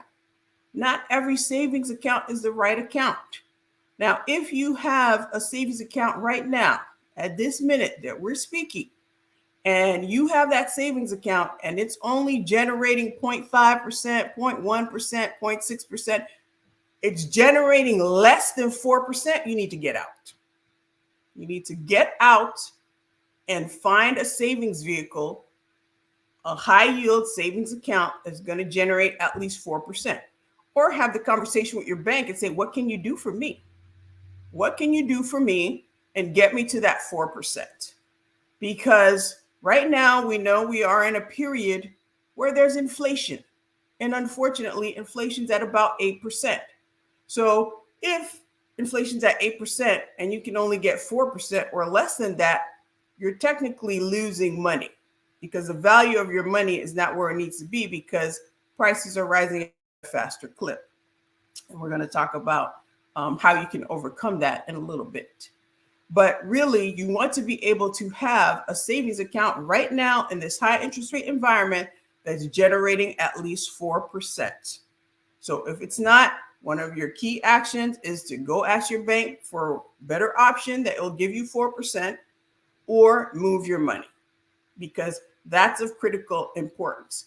Savings really represent the pillar to building wealth. You cannot save your way to wealth, but that's at least a first pillar. So you want to be able to have that account. Now, when we're talking about once you have your account, you're automating the process. You might think, well, how much should I be putting aside? How much should I save? Well, what's important is to be able to save 3 to 6 months worth of your baseline expenses. And what do I mean when I say baseline expenses? Baseline means if you were to lose your source of income, income's not coming through your business, income's not coming through your W-2, what are the bills that you're still going to have to pay? You're still going to have to pay your rent or mortgage. You're still going to have to eat. You're still going to have to keep the lights on. So document all of those specific expenses. And once you document those expenses, then let's say it's $3,000 for the month, you need to make sure that you have saved 3 to 6 months worth of those baseline expenses. So if we have $3,000, that would be $9,000 to $9,000, right? About $9,000 to $18,000 that you need to have saved overall based on your expenses. So sometimes people ask me, well, Myrna, should I be saving 3? Should I be saving 6? Is what I can. What I usually say is right now we're kind of in that period where things are a little bit shaky, right? We're hearing talks of recession. We have high interest rates. We have, housing softness. We have a number of factors, right? Inflation being one of them, job losses, a lot of companies doing layoffs right now. So we're kind of in a period of uncertainty. So if we're in a period of uncertainty, you want to be able to have a larger cushion, so to speak, and err on the side of 6 or even 9 months if you can. But if you can't, at least have 6 months because we're in that period of uncertainty. But typically what I tell people is if you have a job where you get laid off today, you can find another job tomorrow or within a month, maybe all you need is 3 months. So I'm thinking about jobs like if you're a teacher, if you're a nurse, jobs that are in high demand and where there's even a shortage, you may be able to just get away with having 3 months worth of expenses. But if you're in a job that's very specific, very technical, then you might want to have 6 months set aside. So it really depends on what your income outlook is and how quickly you can retrieve that income. So savings are really important because they allow you, one, to have that peace of mind, which gives you that better sense of financial wellness. And I don't like to call emergency funds because it connotes a feeling of emergency. It connotes a negative experience. I call them peace of mind funds because they give you peace of mind. Because if you have savings and something unexpected happens, you can cover that expense. You're not scrambling or trying to charge it on a credit card. So then you might tell me, well, Myrna, the saving thing, I don't know. I really don't have a handle. I just save, sporadically, and I don't know if I can get to 10%. Well, in order to be able to get there, you have to do a thorough examination of what you're spending. So I know that doing a budget can be a 4-letter word. And it's like a 4-letter word because people don't like to think about it. They don't like to hear the word budget. Some people cringe, their eyes start to gloss over. You have all kinds of situations when people say budgeting, but I don't say budgeting. I just say, hey, track your money, what's coming in, what's going out. There is no better way to be able to build your savings plan by building your own awareness of what's happening with your money. Because not looking at your money is a recipe for disaster. You have to be able to look at your money, see what your money is doing. Don't just look at your money when you're paying the bills, because that connotes, oh my gosh, bills, negativity, etc. Oh, money's going out, etc. It's always a process. Make a money date with yourself. Look at your money at least maybe once a week, maybe every other week, but off bill cycle, so that you can develop a better relationship with your money and know what's happening. Because you got to be able to look at your money. So if I want to give you an example, I had a client, she had debt. She had a lot of debt, a lot of credit cards, and she was pretty much drowning and couldn't figure out where the money was going. When we did an examination of what was coming in and what was going out, and we really realized that she had a whole bunch of late charges that she was paying and that she didn't even realize. That all she had to do was put her credit card payments on automatic payment based on their due dates and not wait till she was ready to sit down and pay bills. And that solved her late fee problem, where she was garnering a whole bunch of late fees. So you need to be able to look at your money. What I do recommend is taking about 3 months worth of your bank statements, your credit card statements, and looking at the pattern, right? Looking at the pattern, because a lot of times you might say, oh, I don't know what I'm spending my money on. My money's coming in, it's going out, but I'm not really doing anything, out of the ordinary. But once you do that examination of your statements, you might find out, hey, I was shopping a little bit too much at Amazon, or I took a couple trips to Target, and that was it. And I was spending money that I didn't have, and I didn't even realize that I was shopping too much at Amazon. Another thing that you might want to look at is looking at subscriptions, right? A lot of times we might have some subscriptions. Let's say you might have Disney Plus, you might have Apple TV, you have Hulu, Netflix, etc. We don't even have enough eyeballs to watch all of those media platforms. We honestly don't. So take a look. Do you really need all of those particular digital media platforms? Are your kids still watching Disney Plus? Take a look. You might be able to save some money. Do you have memberships that you're not using, like a gym membership that you might not be using, saying, okay, I'll go back and work out, but you're paying for the membership but not using it. So do an examination of all of your memberships, of everything that you're paying for, to see, hey, if you're using it. As a business, sometimes we subscribe to certain things or we use certain platforms, and then there's duplications. I found that as a business owner, that sometimes I might go over here, oh, ConvertKit has this feature, MailChimp has this feature, and sometimes they both have the same feature.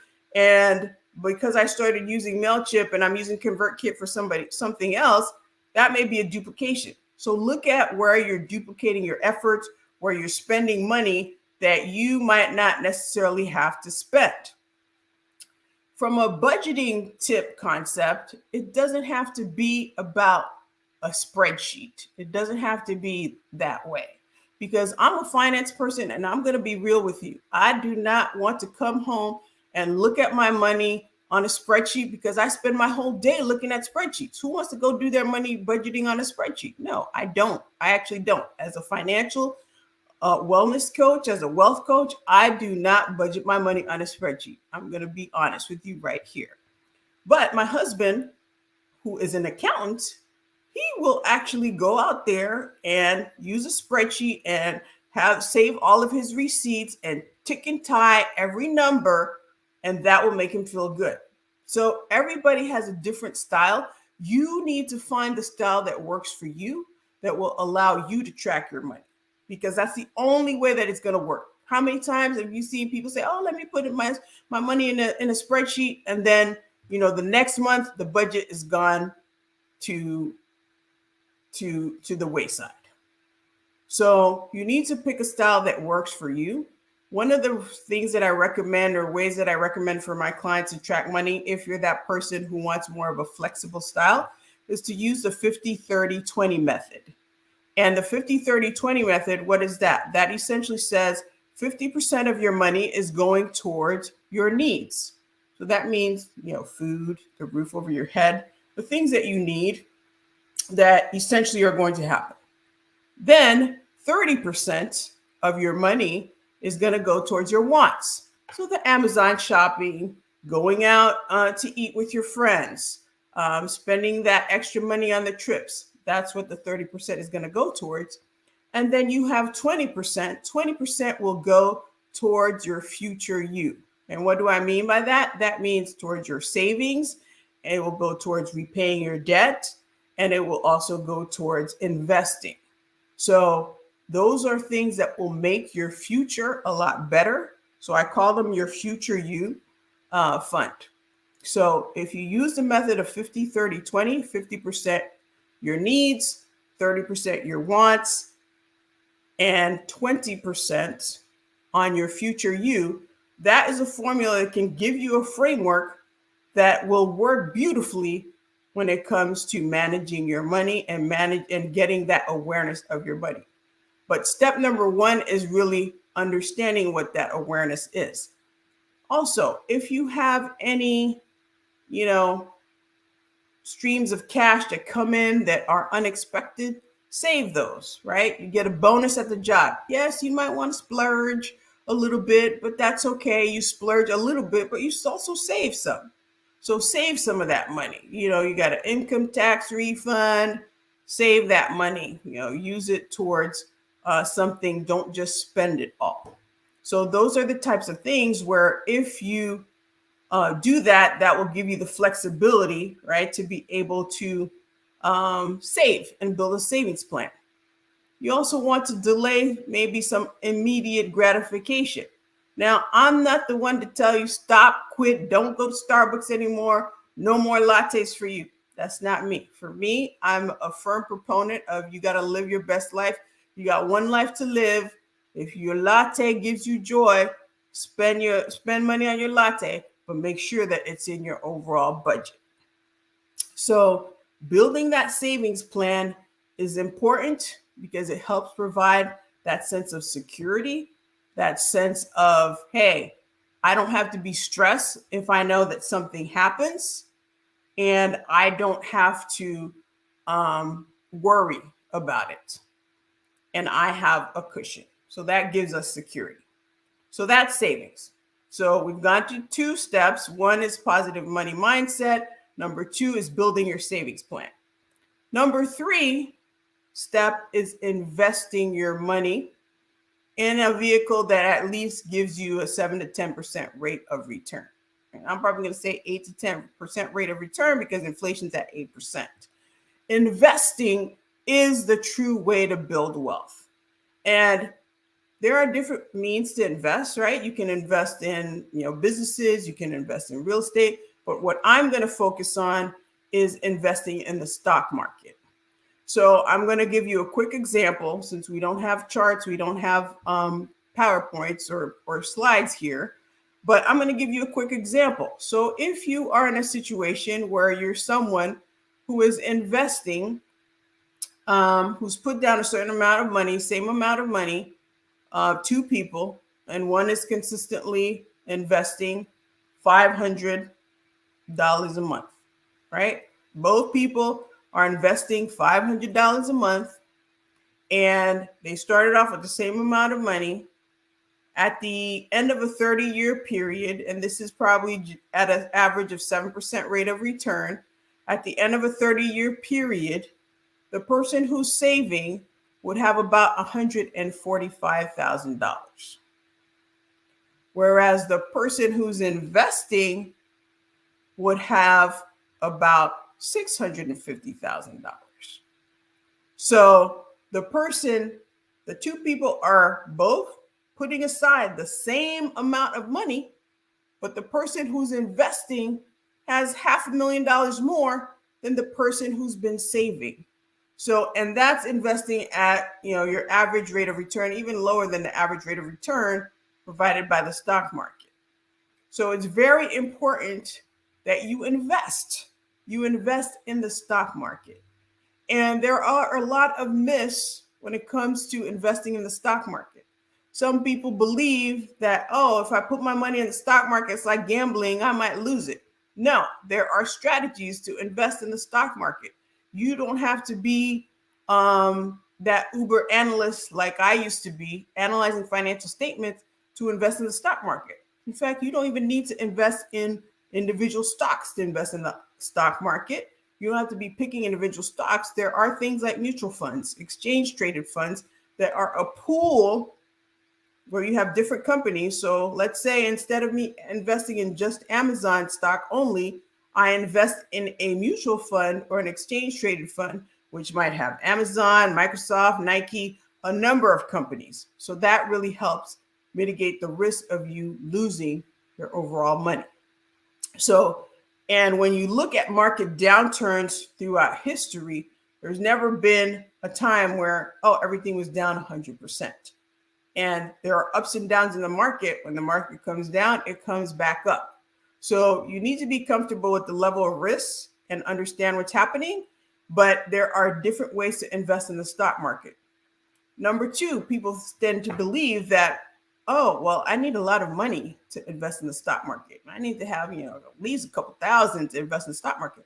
That's not true. You can invest with as little as $5 a day.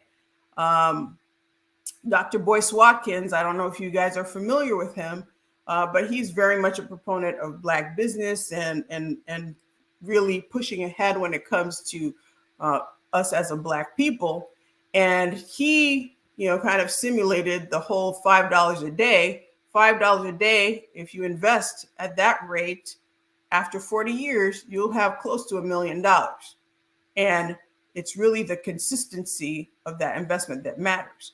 Right now, you can open a brokerage account with no minimum. So you can go ahead and do that. There are things like fractional shares. So for example, if a company's one share is $1,000, you don't have $1,000, you can invest, what you have. If you have 500, you invest 500. So you get, half a share. So there are a lot of ways for people to be involved in the markets.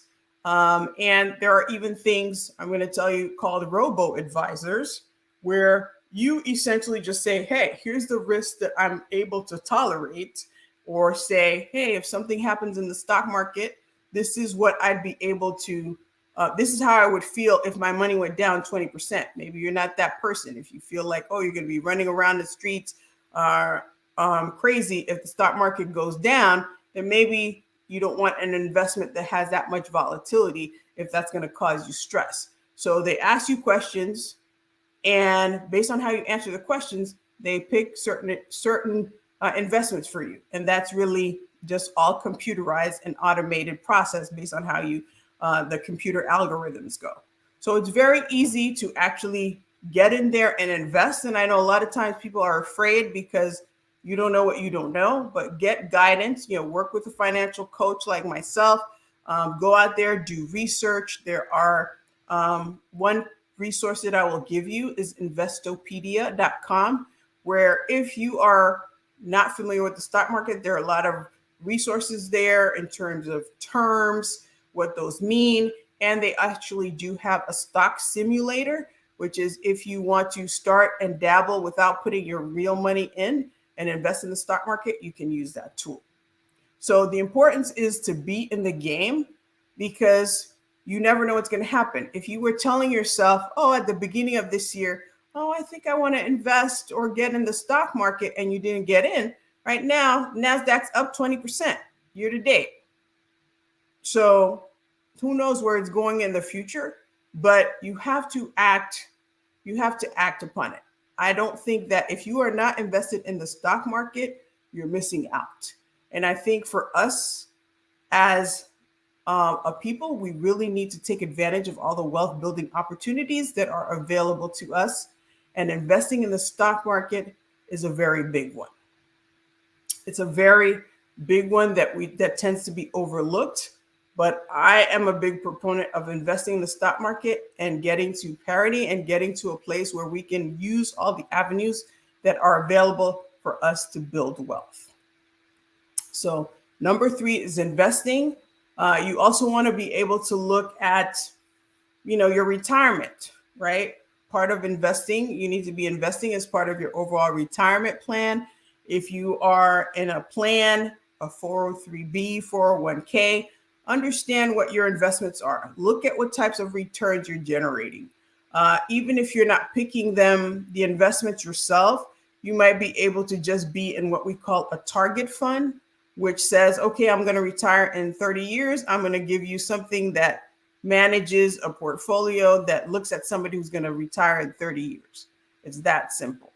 So you want to be able to look at your retirement and understand that. And if you're a business owner, you don't have a W-2 job, and even if you do have a W-2 job, you can leverage other vehicles to increase your retirement, right? So you as a business owner are entitled to open a solo 401k, which means that you can actually, save more money than the average person just because you're a business owner. And that's a big, big benefit. And if you are a W-2 employee, and your employer has a match, I'm going to tell you right now, if you don't take advantage of that match, you're leaving free money on the table. At least invest the amount of money that you need to invest to get the match. So that's very important, and that's going to help you grow your money. So one, you got to know, I always say that you have to know your money in order to grow your money. So all of that is part of knowing your money, but being able to grow your money, when you talk about people, when people talk about passive income and making money in their sleep, it's really the stock market and how you're able to do that without being active and actually having to work and work hard. You make your money work hard for you. So that's step number 3 is investing.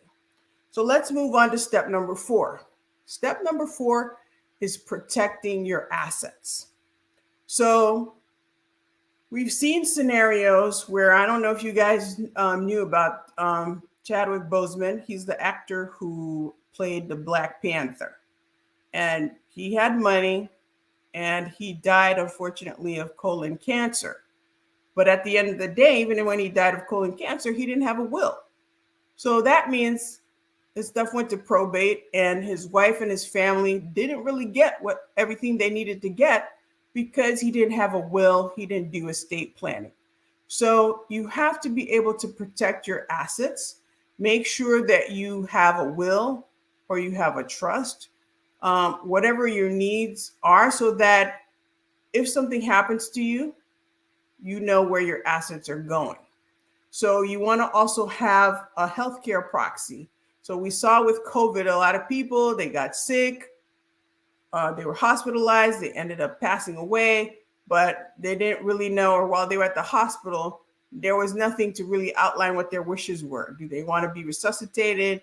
Who do they want to be in charge of their money and their affairs in the event that they can't speak for themselves? So you have to take care of those things. Life insurance. If you have people who depend on your income, you pretty much need life insurance. For me, I'm more of a proponent of term life insurance, but we're not going to get into that in this discussion today. But you really need to be able to understand what's going to happen to the people that you leave behind. So if you have people, especially if you have children, people are still going to depend on your income. You want to have life insurance and you want to have that in place.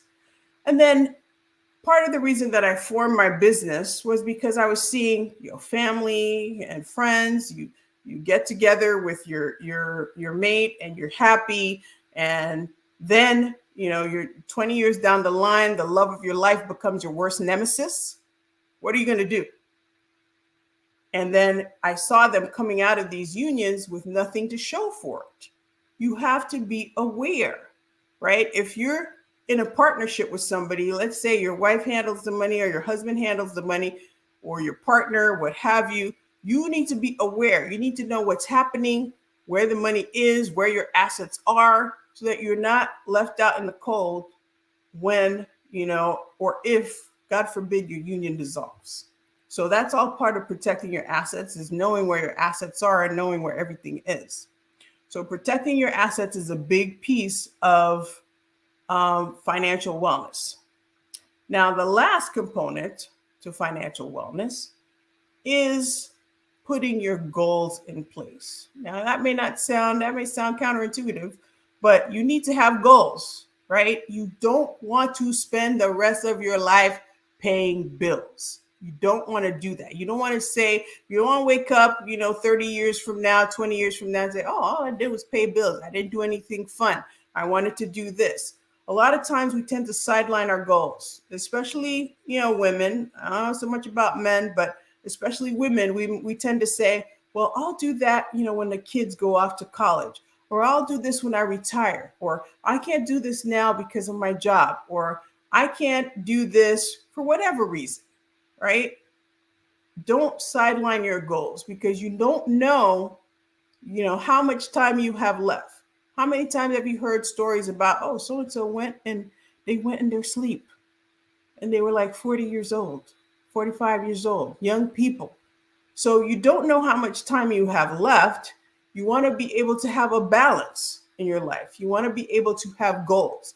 And so as part of financial wellness is being able to live your best life, to be able to do the things that you want. If you want to go take that trip to Antarctica, and that's the thing that you've always wanted in life, put that as part of your savings goals and save so that you can make it happen. If you've always wanted to write that book, start that business, put aside the money, the capital, and start the business. Do what it takes, because these are the types of things that when you achieve your goal, it really helps bring about a sense of wellness, because you have a goal and you've actually achieved it. But what makes it better is that you end up living a better quality of life. And that's really, really important. So if you have a goal to buy a home, buy a dream home, pay for your kids' college tuition, provide for your aging parent, whatever your goal, or take that trip to Costa Rica. Costa Rica is really popular these days. I don't know if you've seen it featured in Essence, but Costa Rica is really popular as a place where, us as Black people can go and live outside of the United States. So whatever your dream may be, putting some money goals towards it, formulating, okay, how much is it going to cost? Over how long can I actually get this done? Putting goals and putting money aside to get those goals accomplished are going to go a long way towards improving your financial wellness, because it's going to improve the quality of your life, because you are actually doing something that you want to do. You're not living in a space where all you're doing is paying bills. You're living in a space where you can actually be content. Well, you have given us a workload of information. So many things that I was like in class. I was trying to write down the 5 points. I want to thank you for sharing with the Black Business Network Expo Olympics today, because it was absolutely amazing. It made me think about some things, because as a person who went through COVID and I had some challenges, and I'm still getting back. I'm still trying to get that finance together. So thank you so much, Myrna, for joining us on tonight. We absolutely enjoyed you, and we hope that you will come back again. Genius is coming. I'll see you on the other side. Take care.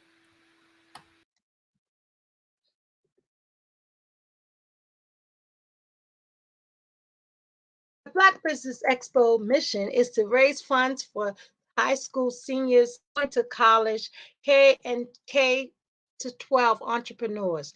This expo is a fundraiser for students that may go to for students. You may go to www.blackbusinessexpousa.com to donate to the scholarship fund, or use the Cash App that's on the screen and that says $BBXUSA.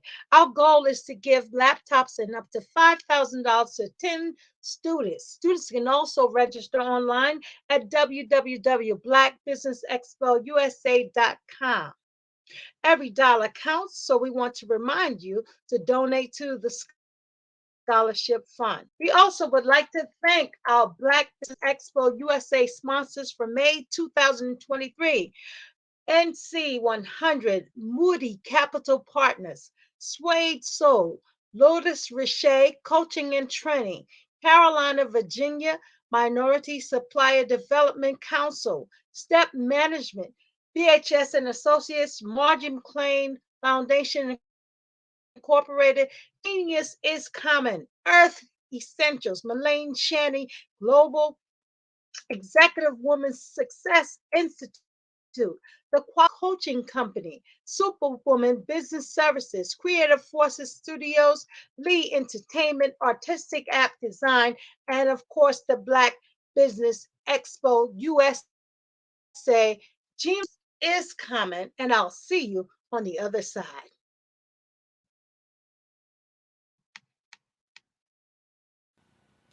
Hello, my name is Kiasi Helm and I'm 14 years old. I think my genius would probably have to be setting goals and achieving them. I say this because ever since I was young, I always wanted to be an author, and at age 11, I ended up achieving this. But not only did I end up becoming an author, I ended up becoming a public speaker, a publisher, a business owner, all these great things.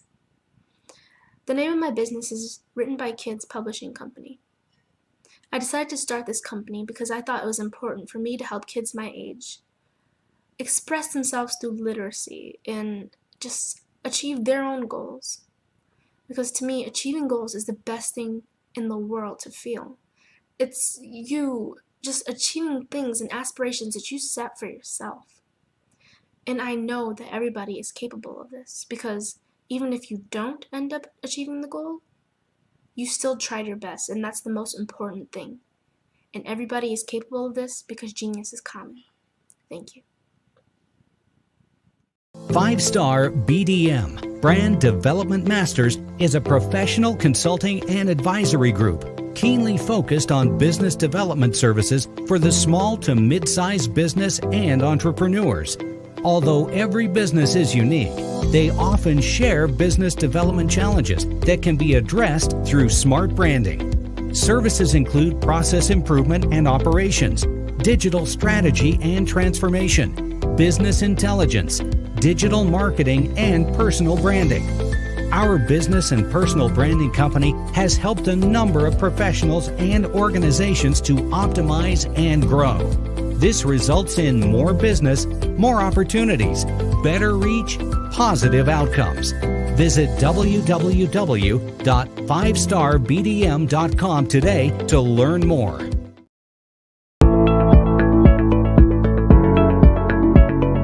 Prepare for what's coming and dominate in economic winter. Stand strong and thrive by showcasing your great products and services globally through the Black Business Network and Black Business Olympics. The Black Business Network has showcased over 2,000 companies with over $7 billion in sales each year. Over 10 million attendees have viewed the rebroadcast each month. Through the Black Business Olympics, unique styles of business training and mentoring are turning students into business owners and entrepreneurial warriors who will dominate in any economy. Gain the ultimate advantage of the Black Business Olympics, 7 days of unbelievable topics and speakers speaking around the globe. Donate your time and experience to provide expertise and scholarships to students worldwide and change the world. Now, more than ever, new insights, tools, strategies, and capabilities are needed. This is your chance for a major presentation to the world. Fill out the form and join the more than 2,000 speakers who have presented to over 200 countries. Join the Black Business Network streaming live into the Metaverse, STEM City, Black Multiverse Enterprises, Hulu, Amazon, YouTube, iHeartRadio, Apple, Facebook, LinkedIn, Pod TV, IBM TV, Spotify, and Google Podcasts. Sign up today. Spaces are limited, and we will see you there.